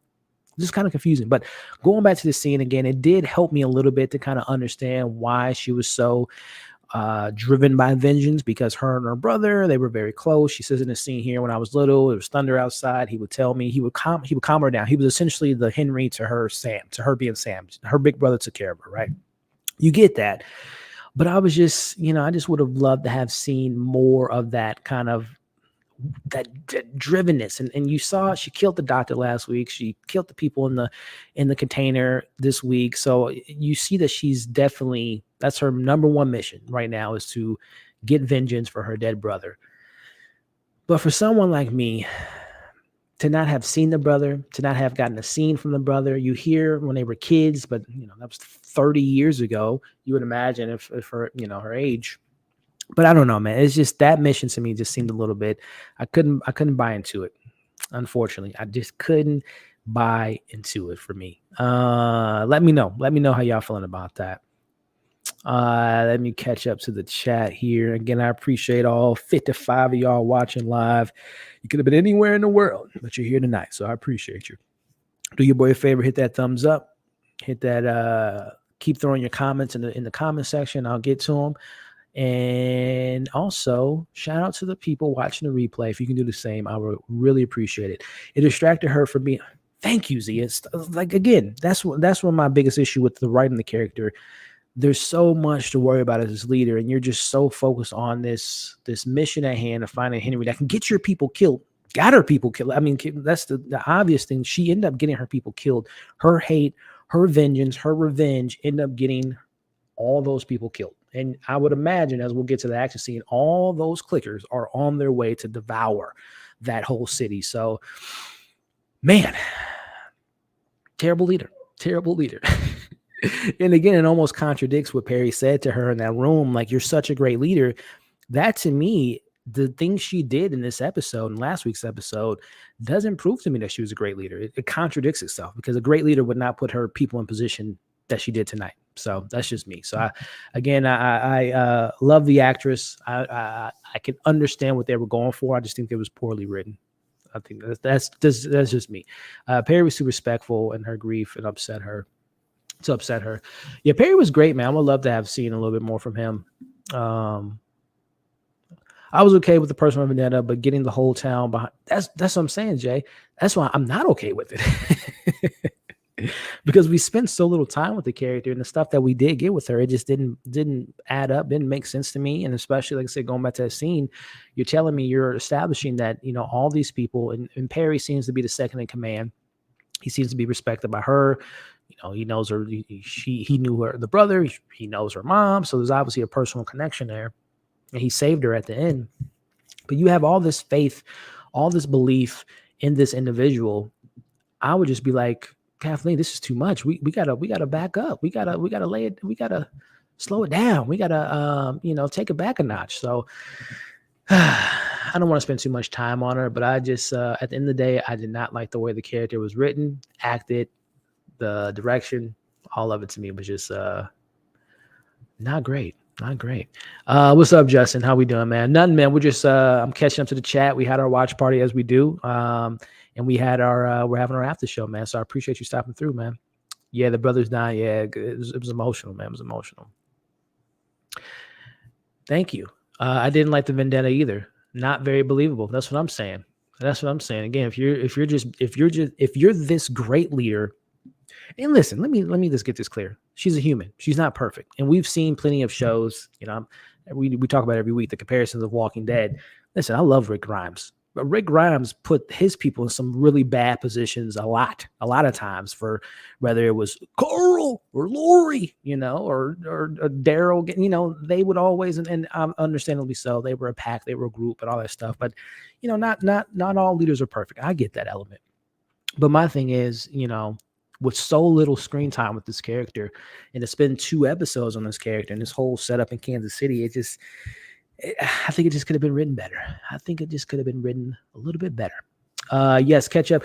Hey, I don't have Showtime, so I'm going to have to find a way. You know what I'm saying? Wink, wink, nod, nod. A way to check out the episodes because I don't have that. I have so many streaming platforms I can't afford to add another one to the docket. But I hear it's great, man. I hear it's a great show. Let's see here. I did like the 3 different comparisons on what each would do to protect their loved ones. Joel, Ellie, Sam. Yeah, no, I get it. But the only difference is Joel, Ellie, we see them, we spend time with them, we understand that relationship. Sam and Henry, we saw that dynamic in this episode when Henry protecting his brother, trying to keep his mind off of the terrible things that could just be right around the corner, knowing that their life is up for grabs. We saw that, right? We didn't see Caitlin and her brother, right? So to me, it's just like the stuff that was written, baked into the show to kind of establish that brother and sister relationship just didn't add up to me to really feel that hatred. Like, and listen, I'm not saying we should have got a origin episode with Caitlin as a kid and Michael and them going up the ranks to being these leaders, but I needed more than what they gave us, and I just didn't. I didn't buy into that element, and I totally agree with your sentiments. And I understand where the character was built into the show and baked to the show, and like you just mentioned, what would you do for your loved ones? I get all that, but I just think the execution to me just didn't completely stick the landing.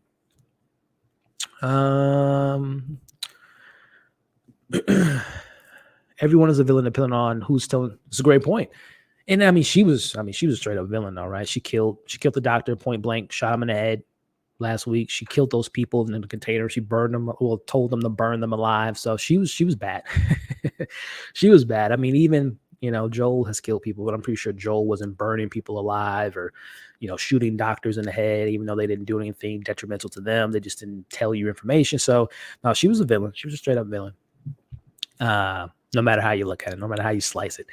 And wasn't there a line she said to Perry in that room? I know you want to tell me that my brother wouldn't want me to do this and to get Henry. Yo, you kill it. Again, I'm going to rewatch episode 4 and 5 over the weekend. This whole KC thing to me is just so baffling because Henry said in this episode, we're the KC is savage. They're killing people, hanging people. I mean, we saw it in the episode. They were savages with the Fedra hanging people, stabbing people, shooting people. I mean, they were pretty vicious, man. But then they tried to show the soft side. It didn't work. And that's why I'm this whole time I asked you all for your scores. I gave this episode an 8. And we're going to I'm getting all the bad stuff out now. I'm giving you all my bad stuff in this episode. We're going to get into the good stuff. We've already gotten to some of the good stuff. Henry and Sam are fantastic. I love how that building of that brother, big brother taking little brother. But now we're pivoting over to the stuff that really worked for me in tonight's episode, right? Let's go ahead and get to the juicy stuff. Let me cut to it here, man. So as we kind of pivot through, so the whole idea of this episode, Joel, Ellie, Sam, Henry, and let's say Sam. Yes, it's Sam. They're making their way out of Kansas City. Henry knows the ways, go underground, and we're going to make our way out. Things got a little bit too comfortable, I will say. I do want to, let me just rewind a little bit. I do appreciate another scene that I did appreciate was just a moment of in the writer said so much so in the after show. The moment of innocence. We see Henry or see Sam and Ellie, which also I really appreciated that Ellie got to spend time with someone her age or close to Henry. Sam was 8, she's 14. You know what I mean? That kid vibe. She gets to hang around someone that's not 57, 56 years old. I really did appreciate that because, again, in this world, kids, man, we know kids. We've all been kids. Sometimes our parents and the old people older than us, they see the real situation at hand. But us with the innocence and not having the full understanding of certain situations, I just really appreciated them and them talking about the comics and just a moment to breathe and just take in and appreciate just the small things in life. So I really did appreciate that, as well as we finally can understand exactly, because the question at hand last week and this week is, what did Henry kill her brother? Did he do something? Well, he kind of. He did technically kill him. So as Henry is telling the story to Joel that, it was my brother or it was the great man named Michael. Michael was sick. My brother was sick, and I chose to help my brother out. And shout out to the comment mentioned earlier and regarding the what would you do to survive? This episode is called Endure, and Survive. Well, he chose his family over this great man that he was kind of a mentor, I guess Michael was to him, someone he looked up to. So he chose his blood. He chose his family. And, obviously that set Kathleen on her path of vengeance. But how do y'all feel about that reveal? Did you, was it the right move to save his little brother over Michael, over the leader of this group? Or was it a bad move? I mean, obviously they got him hunted. We obviously know the end result, but let me know how y'all like that reveal, like the way that the show handled that. And we finally figured out what was it that happened. And we kind of get that in this, we did get that in this episode. Let's see here. X, my man X, what's up? But the boy Wonder, kind of want to say Henry and Sam's outing was better in the show than the game, or practically spot on. Again, it's been some years since I played the game, and I really remember that, enjoying the moments that we spend with Henry and Sam in the game, but I don't remember a ton of stuff. But so what I'm getting at, I don't want to go as far as saying they were better in the show than they were in the game because it's been so long since I played the game. But I will say that I do appreciate what the show gave us. And, I haven't played video games in so long. One of these days I'm going to cut it back on and play The Last of Us and finally play The Last of Us 2 and catch up on a lot of games I've missed in the last several years. But yeah, I'm not going to go that far, X. But if you've played the game more recently, I mean, and if you, obviously watch tonight's episode, if you feel that way, man, much respect. But I will say tonight's, they were fantastic without a doubt.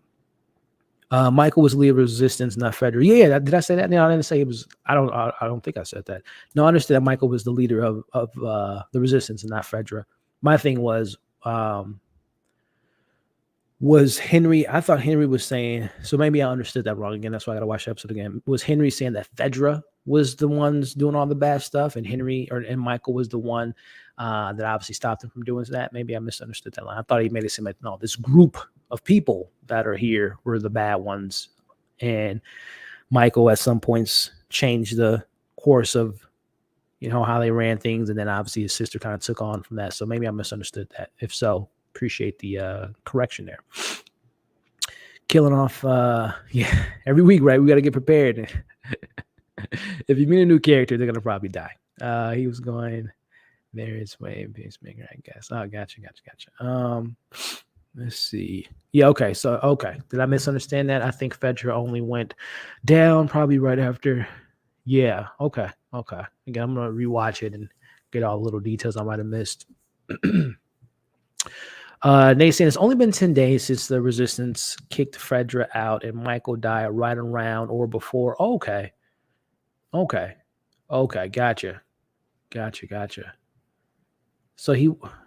So how long was he? He wasn't a leader that long then. Okay. All right. Appreciate the clarification. Appreciate you. Let's see here. Wait, so what happens in the game? Henry and Sam were from a group of hunters that they escaped from, but we didn't get that much context from that particular group. So there is a lot of similarities in that sense, but like I said, Perry and the leader were created for this show. Yeah, am I the only one that's I missed the chance for the cold open, the backstory? Yeah, Jay. First off, I missed those cold opens, one, and then two. Yeah, Jay, that would have been perfect, especially since we got a 2-episode arc with these characters. It would have been great to spend the last 2 weeks in establishing that brother relationship, maybe even seeing Michael sick and her and the sister having a conversation, so you can really get that understanding of that particular relationship. So that's a great call, Jay. That would have been something that I would have been into to kind of get that backstory. Good shot, good call there. Good call, Jay. Let's see. I mean, that's realistic. People would do that. All her rage was for nothing, and people was afraid. That's what I said. To that point, that leaders, just because you're a leader doesn't mean you're perfect, right? She is a human being. Totally get that for sure. For me, like I said, I just wish there was a little bit more establishment and development within that kind of build up to that moment in the character, because I'm just seeing all this rage without again, I understand it's the brother. I just wanted to, like, for me, seeing Henry and Sam, it hits harder when I saw Sam die and when I saw Henry do that and ultimately do what he did to himself. Seeing those two interact to me builds more of that emotion, and I can understand why someone would, have that reaction like Henry did after he killed his brother. To me, I just would have liked to have seen again. I don't need a whole 30-minute, 40-minute whole episode of those two, but I just would have loved to have seen a little bit more development of that irrational decision of her to make, because it wasn't there, so that's just me. But I totally agree with you, though. Like I said, just because she was a leader doesn't mean she was perfect, and people do things that are out of pocket for their loved ones, and it seems as though, and then I don't even know, she had a mother. It seemed like, she had, compared to everyone else that probably lost a lot during this time, this 20-year gap, she had her mind. And again, I understand. I don't know. I just think your mind would, I don't know. I just think that it was a missed opportunity to really kind of really flesh her out. And yes, and to that point too, Kay, as far as like, you don't want to root for the villain in this case, but I feel like the show was trying to make us, and correct me if I'm wrong, if you felt the same way, it almost tried to make us understand where she's coming from and to not relate, but just to, what is the word I'm looking for?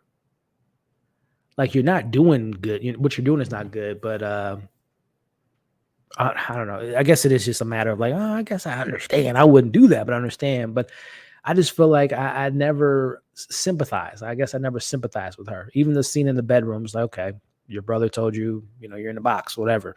So I guess I never really, if the show, and like I said, I feel like the show was trying to make us sympathize with the character, and I don't think they conveyed that enough for me, but let me know if y'all felt the same way. Yeah, Travis, the episode was tonight, man. They bumped it up to tonight because of the Super Bowl on Sunday. So yeah, Travis, hopefully we didn't spoil too much for you, man. Yeah. Best villains. Obviously, Negan's up there, the governor. The last Walking Dead, the last sets of episodes I was watching, they were building up to the Whisperers. So at that point, we had gotten the, cannibal eating people, the garbage people, obviously Negan, the governor. And who was the villain? Well, they had the prison, which was the governor. So yeah, they had some fantastic villains that were like really fleshed out. We spent a lot of time with them, and we didn't get that for tonight. Crazy Rick was that dude. I agree. Man, I missed those great game of Walking Dead moments for sure. All right, let me catch up here. And again, I appreciate y'all joining me tonight and showing some love and leaving some great comments. My man Zach Pope in the building, y'all. What up, Zach? Another great YouTuber who has some great content, also does watch-alongs and does episode breakdowns. I know he's a huge fan of the game from what I know from Zach and seeing some of his videos. I know this is like one of his most anticipated shows. So shout out to Zach, man. Check him out on YouTube. Always has some great content. He said that this episode destroyed him, and Joel and Henry's conversation is so perfect. Yeah, it's a lot of, and that's the saving grace from you, Zach. I don't know how long you've been here, but I gave the episode an 8 out of 10.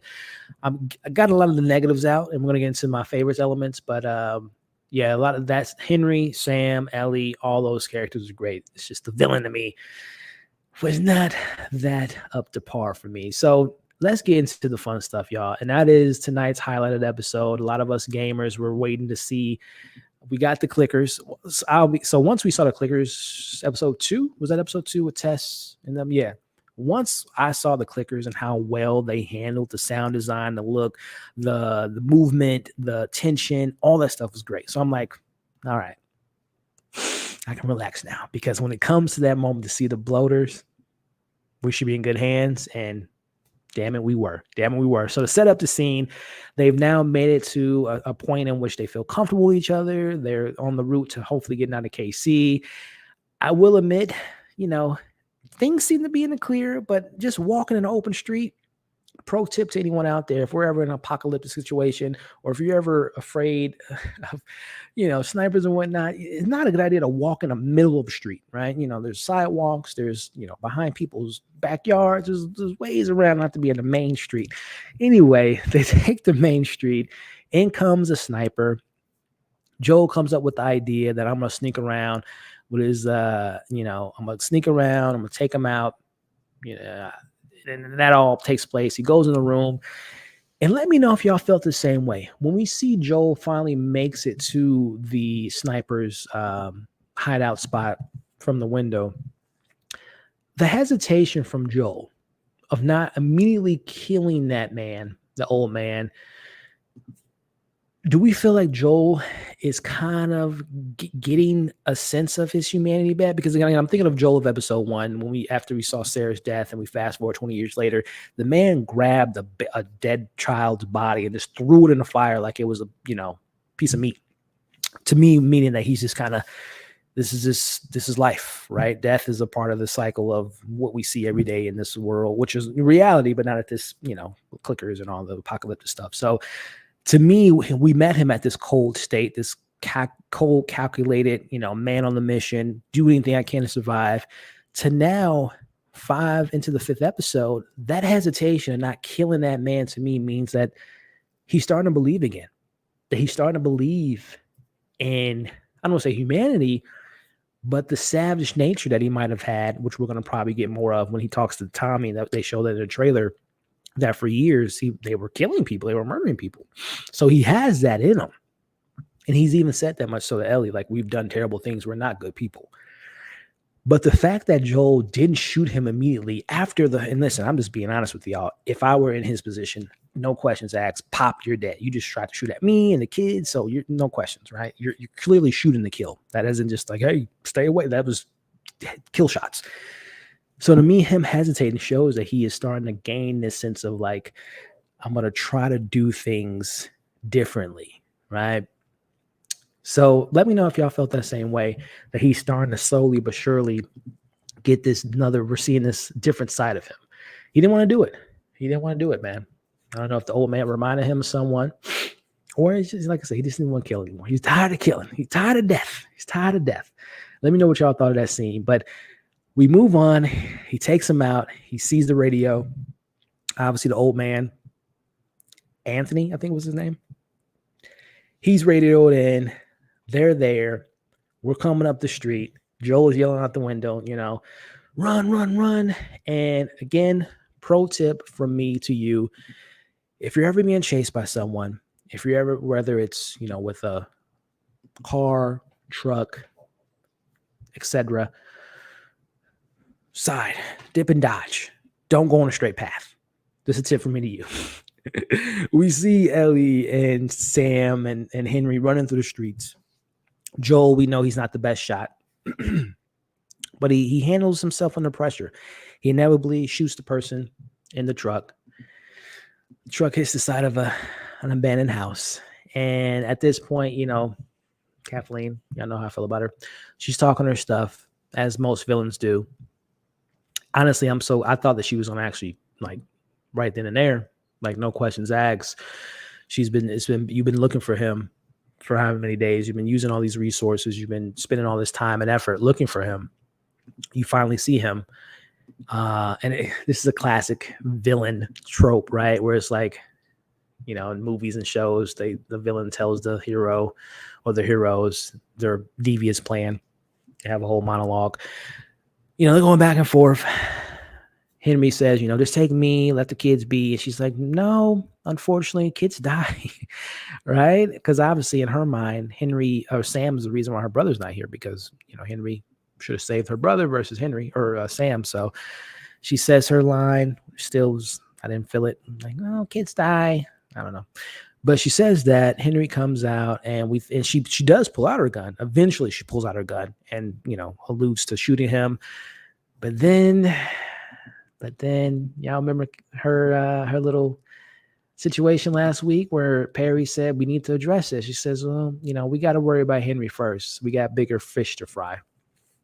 And I'm not trying to take another dig at Kathleen, but everything about this character, even the way she holds her gun, is just not believable. I don't know. This is like the first time she's held a gun. Um, and listen, to be fair, I do think there's a sense of her that doesn't want to do what she's doing. I do think there's the human side of her doesn't want to kill Henry, doesn't want to kill Sam. I think and I wish the show would have conveyed that more. That this is a struggle for her, that she doesn't want to do it, but she's just so filled with hate that she just has to do it, right? But anyway, she's about to kill Sam and Henry in particular. But then, last week, the stuff under the ground that we should probably be focusing on and probably spending our time and efforts on. Well, I wish I can play the scene right now, but I don't want to get this stream taken down. I wish I could play the actual moment, but I'm leading up to it here. Ladies and gentlemen, this show and the way they handle high octane, fearful, scary, shit your pants horror and kind of just element of suspense. This is fantastic. This is the highlight for me. This is the highlight of the show, of this tonight's episode. And knowing after watching the inside the episode, knowing that all of these people were actually actors. There was a little CGI for obvious reasons. But the fact that they're relying more on practicality versus visual effects, to me, is the signs of a great showrunner and a great show production design. Love that. All those clickers and we'll get to the bloater here. That is just terrifying, right? Because you're looking at the literal sense of a monster. She's about to kill this kid. She's about to kill kids for her hate.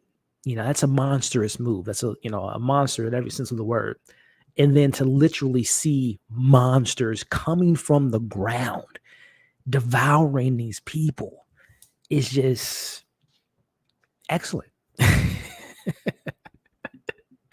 And again, if you all join me in the watch party, man, I jumped, and I'm a pretty desensitized towards, moments like that, because I've seen, so many horror movies, but that got to me because I'm just putting myself in that position where, her group of people, they think they're in a position of power. They're running, they have control of the situation, and then just a mere fact in a matter of seconds, just and just that is excellent. That is excellent. That almost makes up for everything that I hated about, Kathleen and all that stuff. But I love that scene, man. I love the intensity. I love just how crazy and chaotic it is. Nothing's controlled. No one has an advantage over the situation. At a point, again, as an audience, we're pretty confident that Joel and Ellie are going to be fine. We don't know about Sam, Henry, right? Well, I kind of, again, play the game. I expected that scene that we got at the end to happen, but you never know. The show has proven that they can, zigzag. But that moment of desperation, that moment of just fear, and again, even in the back of my mind, I know Ellie and Joel are going to be fine. Well, I didn't know that because Joel proved to us that he's not a great shot. But like I said, men under pressure, mama mentality. He got that. He was focused, man. He was laser focused. Pow, pow, pow, taking them out left and right.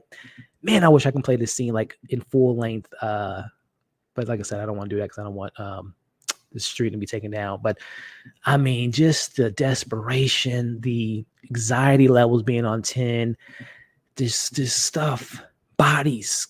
Yutaka said it earlier. Carnage. The carnage that's going on in this scene is just so freaking great. And it's just, you got them running over the clickers. You got clickers ripping people's throats out. Man, this is excellent, man. This is just straight prime time. And again, I've made a couple movies in college or whatnot. So I've had, I dipped my feet in that pool at one point, but never to this, level of action.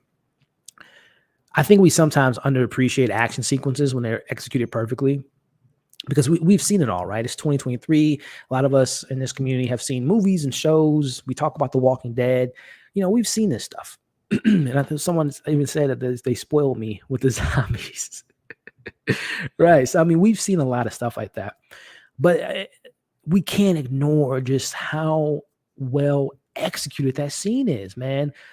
There's probably over 80 extras in that scene from just the clicker's perspective. And there's obviously the extras that were part of her crew. It was probably like 300 people in that set. And it's a nighttime scene. So lighting, you got to light things well. You got fires in the background. You got people shooting. You got your main characters here. It's a lot of stuff going on in that scene, y'all. And to still build the scene off of the craziness going on, it's just pure chaos. And I loved every second of it, man. That is a well put together scene on every single technical level. And then I'm looking at it here, and again, decapitation, blood, guts, arms, limbs, people just getting tore up. I love it. You see Ellie making her way. Oh, hold on. Let me not skip over the highlight of this damn scene. Pardon me, ladies and gentlemen. Let me get to the scene here. I'm trying to find the screenshot of it. But when we see this, did I miss it? You know what scene I'm talking about. I'm trying to find the blow. Did it come? Oh, nope. That was kind of weird. Hold on. So I just noticed that. I think I noticed in the episode, but now I can confirm it. When Perry sees let me get the screen up here. When Perry sees the bloater come out, they like, I don't know if this was, it's a slow motion, like Perry sees it and it's like slow motion. It was kind of just noticed that, but oh my goodness. Here, let me take this down for I can get the perfect shot of it. Oh my goodness, man. Bravo to the set designers, costume designers, hair and makeup department. Man. All right, kid, did you know? Okay, it was a slow motion. Perry like looks and it's like, I don't even know they had a sound effect, but it's slow motion, a little cheesy, but I can appreciate it. The bloater, man. Good gosh. In every sense of the word, it's just terrifying. And in the game, if for those that play the game, when you come across one of those, it's like boss level. Like, damn it, I know I'm gonna have to respawn a couple times. Especially, so let me a little insight. When I used to play video games back in the day, I never played on easy. I don't like easy mode. I like to play on hard mode. I like to be really immersed in the game and make it impossible, right? Whenever, especially on hard mode, it was incredibly frustrating to go against a bloater in the game, and it was also at the same time terrifying, especially the first time when you play the game. Like, oh my, what is this? So yeah, man, this show did it. They did it, man. This was fantastic, man. I absolutely love this design. Love the you see the look in Perry's eyes too when the bloater comes out. I mean, look at this mesh. Oh my goodness, this is perfect, man. This is so good. Like I said, it almost makes up for the stuff I didn't like about this episode. Almost, just not quite, but it almost made up for all the stuff I didn't like with Kathleen. But man, that is just so great. That's a poster if I've ever seen one, man. I gotta find me a something perfect photo, T-shirt. That is just perfection. The team should be very proud of themselves with their accomplishment in that scene, man. A lot of great stuff, man. And you see the bloater grabbing people's saddle on the ground, Perry, and then Perry shooting, get out of here, and then I don't know if y'all noticed, R.I.P. Perry, man. The bloater, he catches up to him, and then, you see Kathleen running. I wish I was her, but you see the bloater rips his head, like rips his mouth from his head open. Oh, that's awesome, man. That is awesome. Y'all see that? Y'all see it? Can I zoom in? Man, that is, man, that is great. That's some great stuff there, man. All right. So we move on from that, bloater, awesome Perry death scene, RIP. And we lead on to, I don't want to miss this part here. Oh my goodness. If y'all know what I'm talking about, y'all about to see what I'm talking about. You get this clicker here. You get this clicker in the back seat with Ellie in the back seat. Again, as an audience member, she's going to be okay.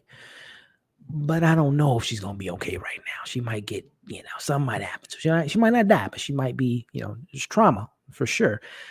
This is almost as good as that bloater scene, because what I love about zombies and stuff of that nature, especially when they're done well, is like the reanimation and the body movements. And they even talked about it in this episode, how they had actors that are good at body motion and body movement.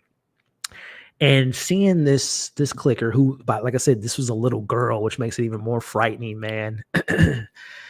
I'm gonna try to find the scene, but when Ellie is going, she's running.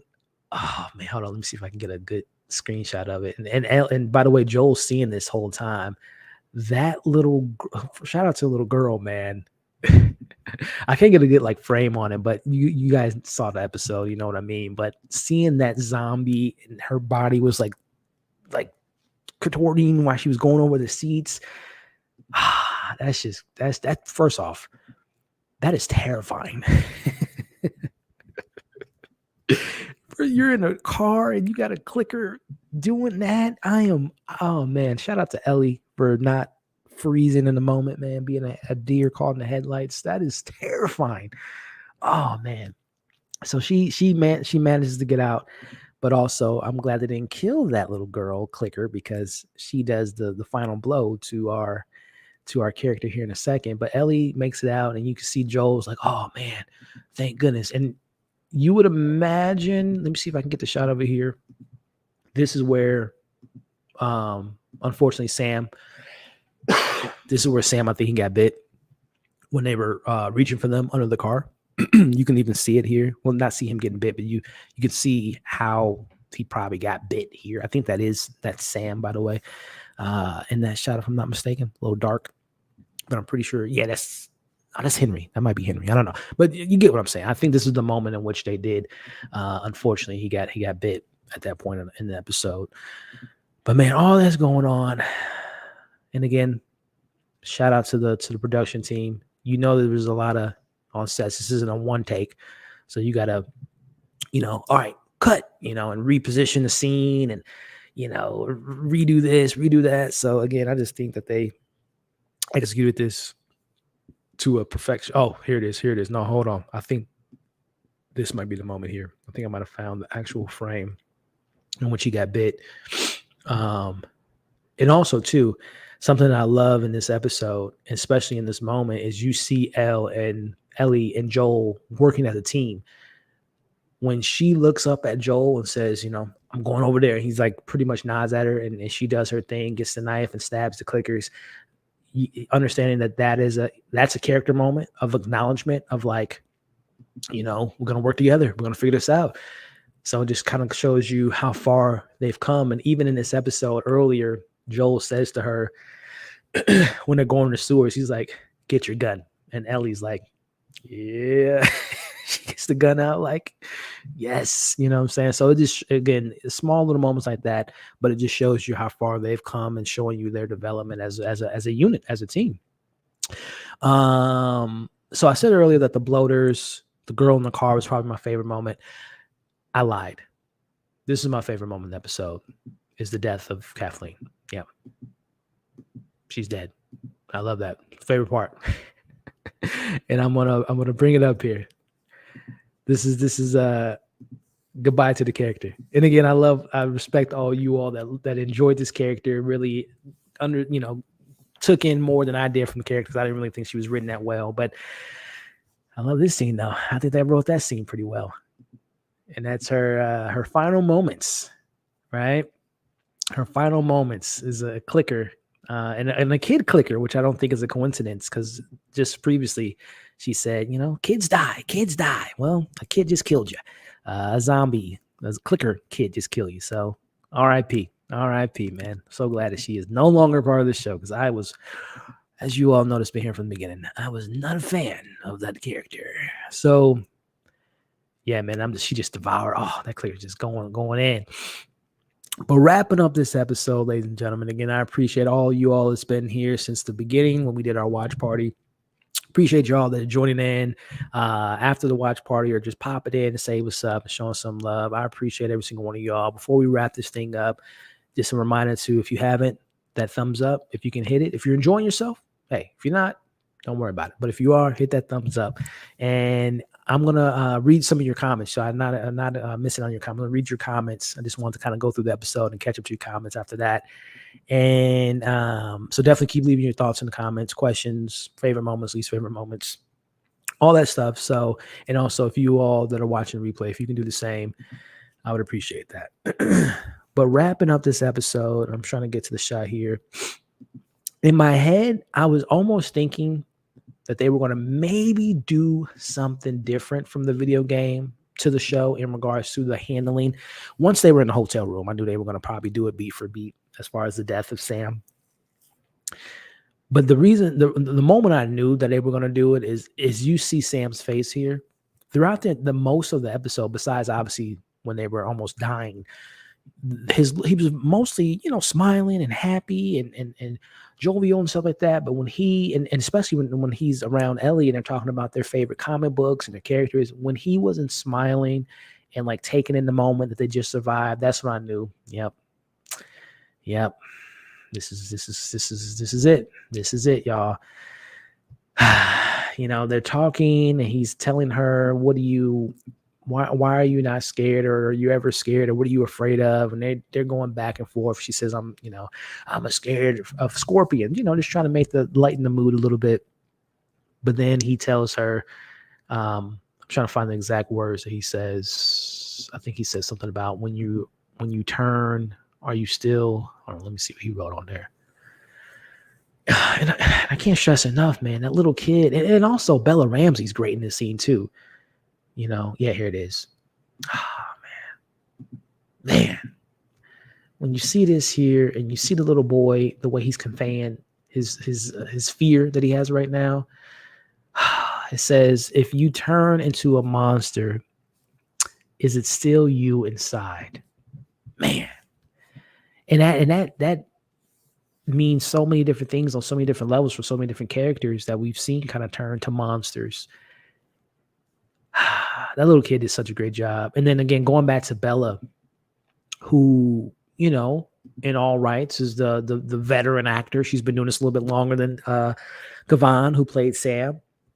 She really showed her acting chops to me, as she has been this whole season. But this moment here when she's like, as the character Ellie, like this is her friend. She cares for Sam, when you're in a life or death situation, which, especially in this the zombie apocalyptic world, death is just a regular for these people. Her reaction wasn't to like freak out or to call Joel into the room. Her natural instinct was to save him, was to try to help him, right?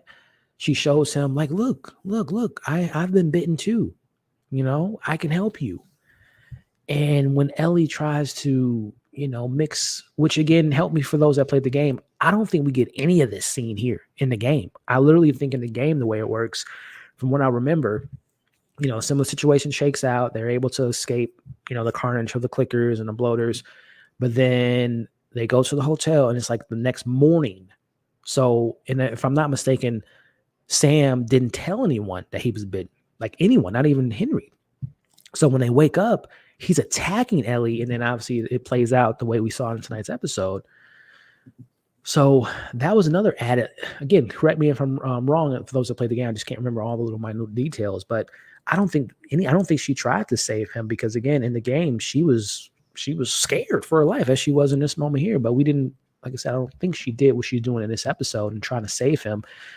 In her mind, trying to mix the blood. So that to me, man, just completely, almost, if you watch the stream, I'm like, dude, I'm getting emotional, man, because she's trying to save little man. That's she's trying to do the right thing, man. It's just it was a great moment, man.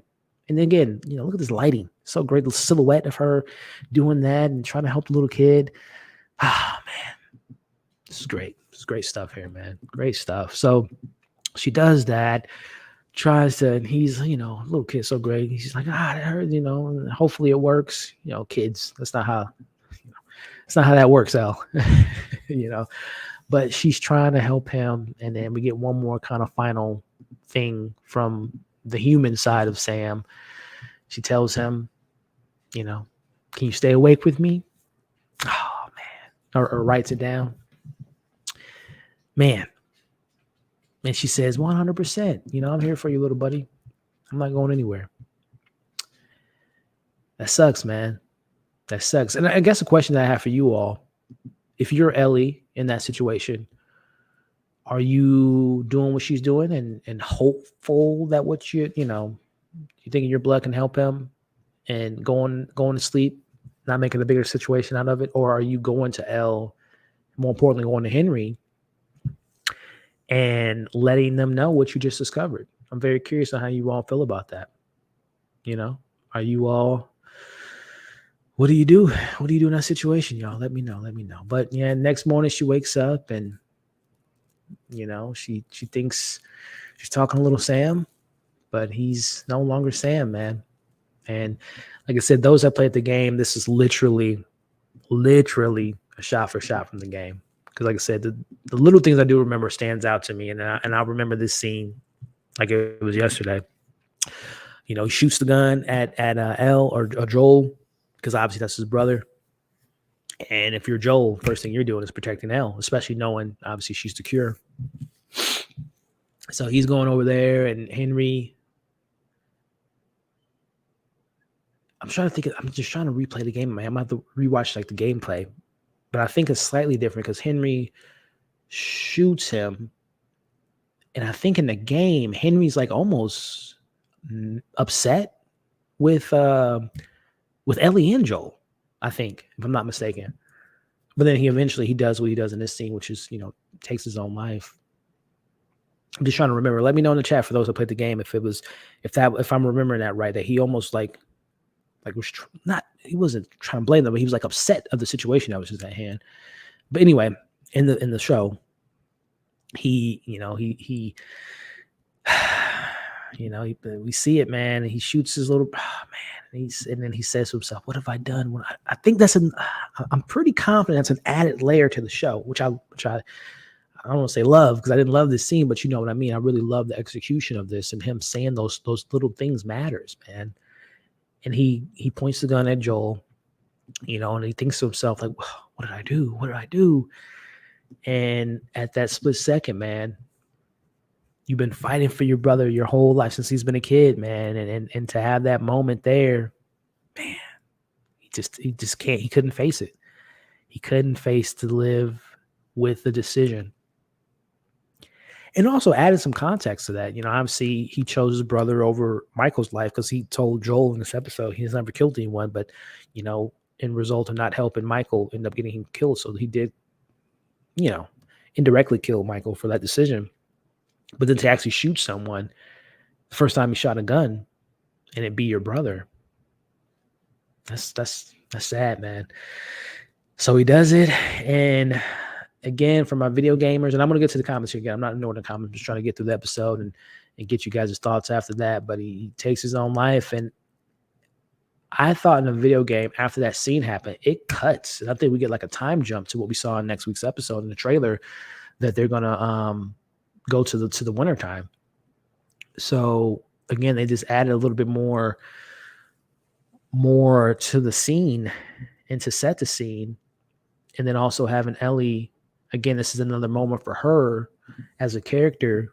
And then we've seen this a couple times in this episode where she's just she doesn't react in a way that you might think. Like, she kind of takes it in. She puts the little note there, says, "I'm sorry." And she walks away. But then she tells Joel, "Let's go. We got to go, Joel."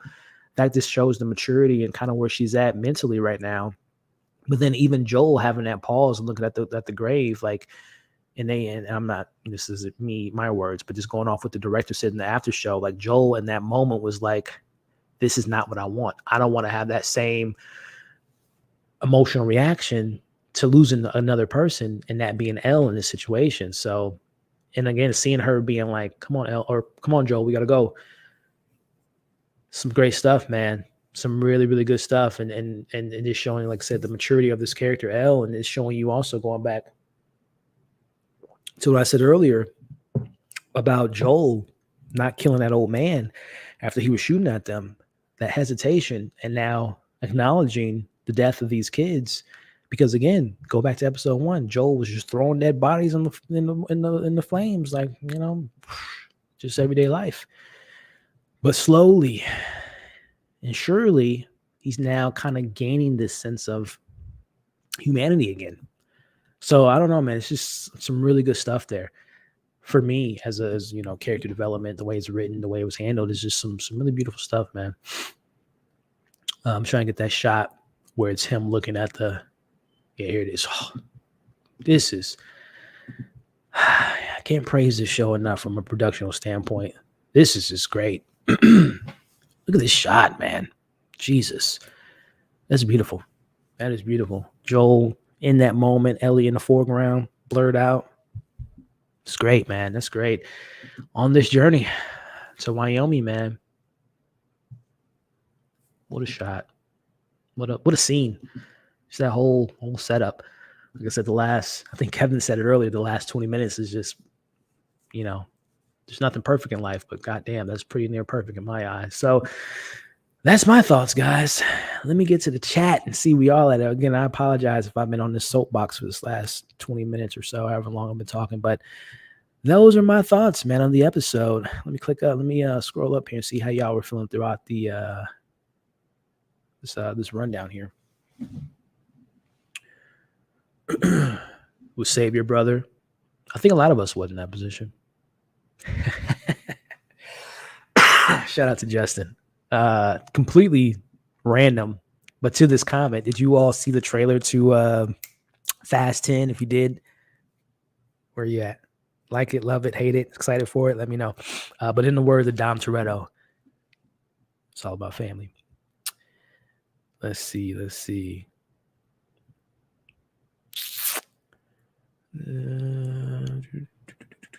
Just read this, catching up. L saying this was amazing. Yeah, like second 8 out of 10. I don't think it's as good as the previous 1, 2, and 3, but it was better than last week for sure for me. And again, if you've been here the whole time, you kind of know where my criticisms lie within last week and this week's episode. But man, that last half of the episode was absolutely fantastic, as we talked about. The action was off the chain, Jay says earlier. Yep. Trying to heal Sam. Yeah, we just talked about that. Or don't. Right. Yeah, no, to my knowledge, and I'm gonna try to get back to the chat, to the more recent comments. I think that was an added layer to the show, because in the game, if I remember right, no one knew that Sam was bitten, not even Henry nor Elle. So I think that was an added layer to the show, which was a nice, beautiful touch, as you just said. That part was touching, very much so. Yeah, Justin. Yeah, man. When I saw that truck going to the ground, I'm like, oh yeah, it's about to go down. Jay saying that the little girl clicker had me. Yeah, man. That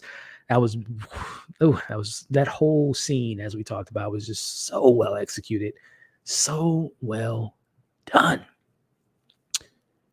Nate, you saw the same thing? Yeah, Joel is softening up. Go back to episode 1. He was ready to shoot. Thank you. Yeah, man. Well, I don't think he was going to shoot her, because if I remember right, in the after show, he wasn't even holding the trigger. Like he had his safety on. So it was like an intimidation move more so than like thinking, actually doing the act. He was never going to harm them, but he just wanted to set the tone, to set the mood. But still, the fact that he was, gun to a kid speaks to where his mind's at, to where he's at now. He hesitated to shooting that man, which in all honesty could have got him killed. It almost got him killed if that old man was a little bit quicker to the trigger, I think he's starting to believe the normal. Yes. Yep. Well said, Silver. Yep. It's like, I can't keep killing these people because I want people, I want to interact with people, right? I want to have some type of normalcy. So yeah, 100%. You're running. Yeah, this is definitely one of those, these shows where you're yelling at the screen for good reasons, right? And sometimes bad, right? But mostly good. The kids being chased to me had me going crazy.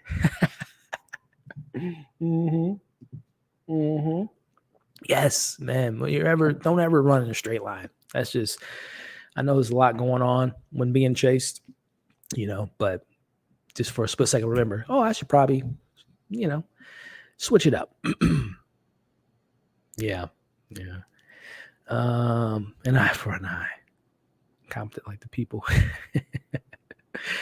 Let's see. K, this episode really had me believing that humanity is about to die off, self-destruct. Yeah, I mean, yeah.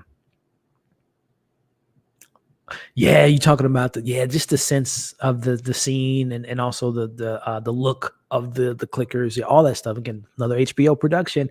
Hashtag save Lovecraft Country, man. Goodness gracious. Don't even get me on that soapbox of you. Hey, Misha Green's free, you know? Unfortunately, she lost her gig for the Tomb Raider movie, which she was supposed to direct with Alicia Vikander as Laura Croft, the sequel to the first one. But they ditched those plans, so Misha Green is freezing. But unfortunately, well, not unfortunately, because it's good for him. But Jonathan Majors is going to be tied up for the next Infinity for the multiverse, so he's going to be a busy individual. And also, Journey Smollett's busy, which is great. And also, unfortunately, we lost a great actor in Michael Williams a couple years back. So it probably wouldn't work out. But man, I miss me some Lovecraft. Little Clicker freaked me out, and most. Yeah, thank you, Nate. That's what I'm saying, man. That was so well handled. The speed is ridiculous. Yeah, that big boy. Can you imagine that, Nicole? Big old bloater coming at you, 90 miles. Well, he wasn't going that fast, but you know what I'm saying. He's coming at you pretty fast for being that big. I mean, what do you do? What do you do? What do you do? Yes, it was poetic justice. I was so glad when that little girl was beating her face in. I loved it. Let's see. Those, yeah, they were pretty fast, man. They were hella fast. Let's see. Yeah, that communication they had in this episode and that moment was great. Wonder how those extras made up as clickers even see. Poke little holes so they can navigate and walk through the carnage. However they did a good job. Or maybe they didn't give them holes to see. They're just running around. That's why I was so chaotic, just running around and grabbing whatever they can. Just to add more sense of urgency in the scene. Let's see here. Yeah, a lot of y'all. Yeah, like I said, I think that was the highlight of tonight's episode, was that action sequence. Yeah, a lot of great comments, man. Yeah, justice was served tonight. Thank you, Silver. Thank you. Yeah, you little cry face. Yeah, with the end scene. Oh, man, it hurt. It hurt, man. I was hoping her blood would. It's a miracle. Yeah, it didn't work, Kevin. It did not work, man. I was hoping. Yeah, I was hoping. Like, yeah, I'm right there with y'all, man. I was hoping that some way, somehow, but that that would have made it a little bit, completely breaking the rules of the game. And the tragic thing is that they were still inside there, just not in control. Yeah. Well said. Tony saying, I cried before the last scene when I saw yeah. And my wife was like that. I knew it was coming. Broke me. Yeah, Tony, like I said when I was watching it, man, I knew it was coming, but it's still, you spend time with these characters and the performances was just fantastic. So 100% agree, man.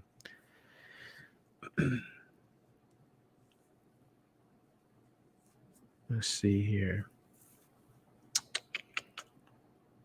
Oh, yeah, you're right. Good call. The chart. Yeah, he got bit on the ankle, and I think the charts pretty much said the closer it is to your head, the quicker the turn, but obviously the further away, which, it's one of the furthest, your ankle. So yeah, great point. Great point. Yeah. So thank you. I forgot my own question. Should Ellie have told? Yeah. So what did you all say about that? Would you have told, if you were Ellie, would you have told Joel and Henry that he was turning? Let me see. Yeah. Let's see here. No, but that's the way that, yeah. Probably not doing, yeah. Let's see here. If Henry knew being able to be a hard choice, he would leave soon. Yeah. Let's see. Well, she's 14, probably no idea about her age. Yeah. Yeah, well said. You were waiting for her to, but yeah, that would have been. I think I think of the game. Like for a split second, I think he was blaming them. Justin, yeah, I know you played the game. In the game, he says, "What did you make?" Oh, he okay. He did say, "I thought okay." Appreciate the clarification there, bro. Holder, she told them. Yeah, that would have been crazy. But like I said, yeah, this is pretty much like spot on from the game. And also, he's not a killer, an actual killer. I think the guild would have. Yeah, for sure, for sure. Well said. That burying scene got you, Logan. Oh, good call. Yes, I mean a lot of Logan vibes. You know, not only from the look of the show, but I mean Joel and you know Logan and X-23 was her name. Laura, I think her name was Laura in the show, in the movie. a lot of Logan vibes for sure. Yeah, that shot was great. That last shot there, when they were burying him, fantastic. Yeah, Jay. Like I said, we talked about it last few times when Ellie, when she saw episode 1, when she saw Joel killing that security guard or the Fedra guard, she didn't like freak out. She was, and then the show creator says kind of activated her, so she's definitely built different. And even, you know, last week or 2 weeks ago, with finding the bodies of Bill and Frank, you know, so there's a lot of. She's definitely different, man. Like she's she's a different kid, and it's a lot to that character. So they're definitely portraying that really well. The first episode was my favorite. The pacing has been kind of slow, but overall eye-catching. I hope they start getting more action and affected in the episode. All in all, still loved it. Yeah, Thomas. I mean, so as a gameplay, I don't know if you played the game. Let me know in the chat. But yeah, I mean, this is what the games were built on, was the more character, and I guess some would say slower moments, but to me, it's more kind of character moments, quieter moments, building the relationships. So when stuff like tonight happens, you fear for the characters. There is action, don't get me wrong, and I think there will be more action to come, but I also think the show is more concerned with fleshing things out more so than they are using eye candy per se, which it would be in this, you know, action would be that in that scenario. So I do think moving forward, we're going to get a little bit of a balance of the both. The balance of that, I'm speaking English. We're going to get a better balance of both elements, because I think moving forward, we're going to see more of the, not to give too much away, but when we navigate towards Tommy, and if you remember a comment said by, I think it was Joel or Tess earlier in the season, where there's worser things out there than just the clickers and the infected. And we're going to see that moving forward. So I think sometimes when you have a show, you only have a certain finite amount of budget to have clickers and visual effects and all these, you know, designs of these creatures. So sometimes you might be a little bit limited, and it doesn't take anything away from all the great stuff we've seen so far. But I think moving forward, we're going to see more of the action be propelled by the more human interactions of the not so good humans in the world. So I think we're going to get some stuff. And man, I'm just thinking of a moment by Ellie and something that happens with her. And I'm not talking about the ending for my gameplay, but I'm talking about more so something happens where Ellie is, let's just say she's not around Joel for a little bit of time. And she meets some characters, and man, I'm looking forward to that. Oof. Ooh, if those that play the game kind of know what I'm referring to, we're out in the wilderness. It's gonna tense up for you, Thomas. Let me tell you that, my friend. Let's see here. The actors for Ben and Sam might have been some of the best performances in the show so far. Lamar and Kavan, I believe is the young man's name that plays Sam. Some great stuff. I said it earlier. If you're, you know, from all the actors that have bigger moments but don't have as much screen time to maybe fully lead up to those moments, they have done such a good job of filling in the gaps, right? And filling in the spaces that build to these moments. So I totally agree with you. The performances of tonight from those two actors, the performances from 2 weeks ago from Nick and Murray, who played Frank and Bill, they play it as almost they've been playing these characters for years, is the way they're conveying it. So I definitely agree with you. The performances tonight were pretty top notch, and some of the best of the show for sure. Yeah, we talked about that earlier. Slow mo when Perry's looking at the blow. That was a little cheesy, little extra cheesy, but hey, it was still fantastic. Excited for next week. It was going to be in the show. Yes, I've only seen her in one thing. She was great in it, and that was True Blood.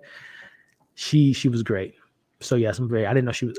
I think when I saw her face in the trailer, I remember the poster or the trailer that came out like a year ago. So yeah, I'm very, very excited for next week.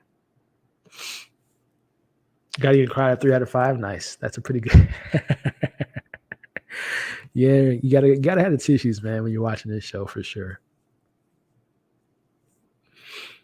All right, I think I'm catching up to a lot of the more recent comments. So again, appreciate the patience and the great comments you all are leaving.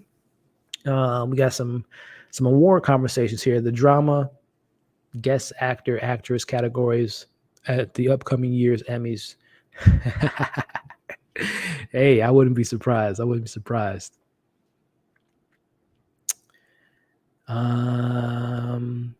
see. All right, I think I'm all caught up. So any final that's where she's from, True Blood. Yeah, that's the only thing I know her from was True Blood. She I can't remember the character's name, but she was so great in that show. And I didn't like the way I love True Blood, but the last few seasons of that show was so bad to me compared to the first few seasons. Suki. It's a great show, man. True Blood was fire for a lot of years, but like Dexter. Some really great shows, man. It's sad when shows don't stick to landing. But anyway, Sugar Queen, I don't think I've seen Sugar Queen, but I'm sure she was great in it. But any final questions, comments, concerns? What was your favorite moment? Let me know in the chat. What were some of the moments that maybe wasn't your favorite? And then we'll wrap it up in about 10 minutes because I gotta take the dog out to the restroom and deal with that car situation I told you guys about earlier in the stream.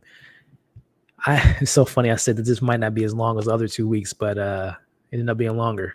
But hey, I love it. Love being with you all tonight. And again, I appreciate every single one of you all that's been here since the beginning of the stream when we did the watch party and stuck all the way through, or those that are joining us for the after show. I appreciate y'all. Looking forward to. Wait, Justin, is that you, Justin? Let me know in the chat. Did you just change your icon, my friend? And is that a Green Lantern? Is that Jon Stewart? Let me know if that's you, Justin. If it's not, I love that icon, but I think it is. I think it's you, Justin, if I'm not mistaken.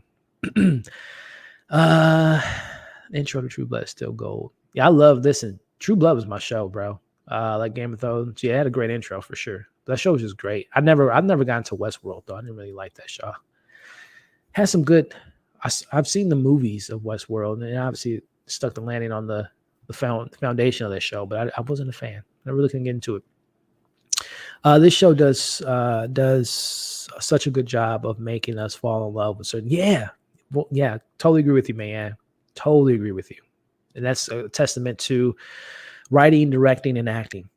All clicking on all cylinders. My favorite moments were of Ellie and Sam moments, plus the mad dash across the clicker field that Ellie did. Yeah, great, some great stuff there for sure. Are there resistant groups all over, or is it just KC? There are more. Now, I don't know if we're.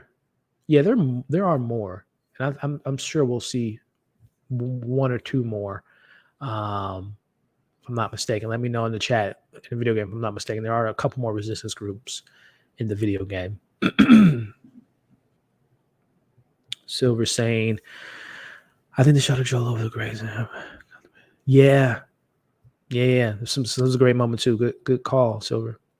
I love Henry coming clean to Joel about killing Michael. That was a good moment too. Like Lamar was just great through and through for sure.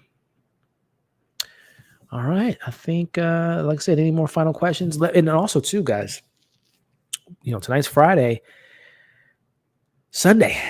Any football fans? Who's winning? Chiefs, Eagles, Mahomes. Hurts is the quarterback's name. I haven't watched football in so long. Let me know who you guys winning. Who you got winning? And also for my movie fans, trailer alert. Trailers on Sunday. Apparently, we're going to be getting some Marvel stuff.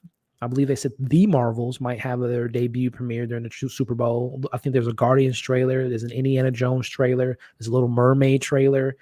There's a couple more, but the one I'm most excited for, and let me put a preference before I say this, I'm not condoning the actions of them, Ezra Miller, but if you know me, you know how much I love DC, and I love me some Justice League members, one of them being the Flash. And yeah, that poster they released today was pretty awesome. And everything they've been saying about the movie is even better. So I'm very excited to see the when we got a trailer like a year and a half ago of The Flash, like a little teaser. And I don't think, obviously, Super Bowl, it's not going to be a 2-minute trailer, but it's going to probably be a good amount of stuff to get us excited. So I'm really looking forward to the Flash trailer. And then he says Scream. Yeah, Scream's going to have a trailer. And then Jay says the commercials. Yeah, commercials are hit or miss for me. Super Bowl commercials, but most of the time it's hits because it's, you know, some of our favorite actors doing some funny stuff. So we got an Eagles fan in the building. Who do I got winning? Like I said, I haven't been it. Like I grew up, I'm a big sports fan, grew up playing football actually and basketball, but I haven't had like a team to root for in some years. I'm from Chicago, so obviously, you know, I was, you know, a Bears fan for a little bit of time there. Then I kind of found players that I really enjoyed. I was a big Donovan McNabb fan, so I used to root for the Eagles, funny enough, when they were in their heyday, him and T.O. and, you know, Brian Westbrook and Brian Dawkins and all that, you know, Andy Reid, that whole team. I was rooting for them for a few years, but then I just kind of like, once they retired, I just kind of just watched the game for the hell of it, but I don't really watch football as much as I used to, so I don't really have a dog in the fight, but I guess I am from Missouri, KC, you know, not too far from us, so I guess I would say, and I like Patrick Mahomes from the stuff I've seen from him. He seems to be he's on this trajectory to being, you know, a fantastic quarterback. So if I were to pick, I think the Kansas City Chiefs might have it. I think they might have it. Let's see. Watching for Rihanna. Yep, she's a Super Bowl show and the movie trailers. Oh, and also I think I saw your comment too. Yes, it is me. And the picture is Kyle. Oh, okay. The power of I got you. Makes sense. The name. Got you, Justin. Got you, bro. Flash, commercials, Scream. Not interested. Not interested in any of those trailers. Gotcha. We got the Eagles forever. Oh, I have no clue about football. But I spent some time in Philly. That's what's up. The new Scream trailer. No, I don't want it. I can't wait for Scream. I cannot wait for Scream. Couple weeks. Not Eagles fan, but you don't want to see Mahomes win. Yeah, I mean, he won a couple years ago, didn't he? Yeah, Chi-Town love, man. Born and raised till I was, when I moved from Chicago, when I was 19. I lived in New York for a little bit, so yeah, Chi City. Yeah, Riri's gonna kill it. She's gonna absolutely crush it.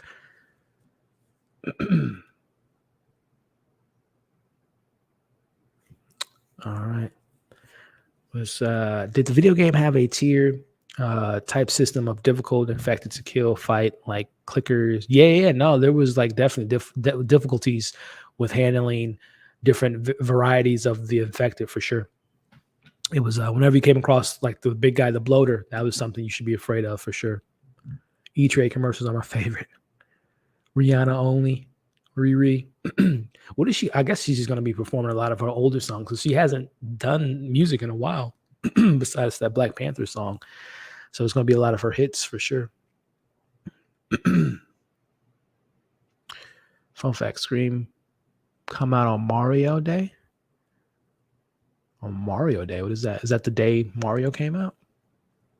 Because if you're the Mario movie doesn't come out to the summer, right? I don't know, Justin. That might went over my head, bro. Is that Mario? Is that I don't know. Help me out, Justin. Help me out. Yeah, I can't fit.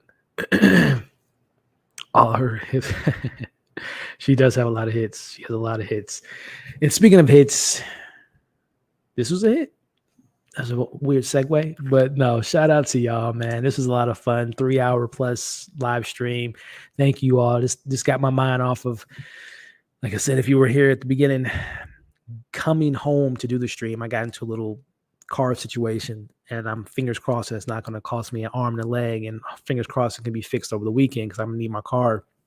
But this took my mind off of that for 3 hours, and my issue with my computer. So it's always, it's always something. But luckily I got you all to lighten the mood and to get the spirits high. So I really appreciate y'all for sticking around and being a part of this community. If I don't say it enough, I really hope y'all know that I appreciate every single one of y'all. I really do. So as far as things to look forward to over the weekend, if there's any Netflix U fans, we got my U reviews. I did something new, which I've never really done before, as far as reviewing an episode for a Netflix show. Obviously, we know they put everything out at once. So I got a chance to see you part one a little bit early. So I did episode breakdowns for each episode. So if you're a fan of that show, you can check out those reviews. And then what I did was I took all those reviews and I just made it into a long recap. So if you want to get like a full breakdown of the entire series, a recap of the series, I have that on the channel now. And over the weekend, I'm going to have a couple shorts in regards to you, like favorite seasons, favorite. I have a theory for that I'm excited to share, and I think something else with you. So you fans, you all weekend. And then Sunday, I might try to do some trailer reactions if I have time, whatever this car situation is going to be doing. So we'll see. But then Monday, I will be seeing, fingers crossed with my car, I will be seeing Ant-Man on Monday. So very excited to see that and share my thoughts with you all, probably an out of theater reaction. I talked to a couple of my favorite content creators that, we might be doing something with that. So we'll see. But definitely next week, all things Ant-Man. So very excited for that. And yeah, Ant-Man next week. We're going to be talking all things Ant-Man. So that's what to look forward to. That's what's on the channel, all that good stuff. So hopefully you all enjoy the content, have been enjoying the content, and let's check it out. I have to watch you review. I just finished. Oh yeah, check it out. Check it out. I got, like I said, a lot of coverage, a lot of content for you. So definitely check it out. Had a blast, Elliot. Hope your call is your car. Yeah, thank you, Jay. Thank you, Jay. I appreciate you, bro. Thank you. Thank you, Silver, for the super chat earlier and just being awesome. Thank you. Yeah, March 10th is the big day. Wait, March 10th was big thing last year for. Oh, okay. Got you. I'm out of the video game industry. I don't keep up with the video games like I used to, Justin, but thank you for the clarification. Yeah. Hopefully we can figure this out. Same here. Always fun. Thanks for everything. Yeah, thank you, man. Thank you. Ant-Man. Yeah, I'm not a big Ant-Man fan, but I am here for Kang. So hopefully it'll be fun. All right, y'all. Have a great weekend. Have a great night. I will see you sooner rather than later. Probably sooner rather than later. Be safe. Stay safe. Have a great day. Have a great weekend. And I will see y'all on the next one. Peace out, everyone.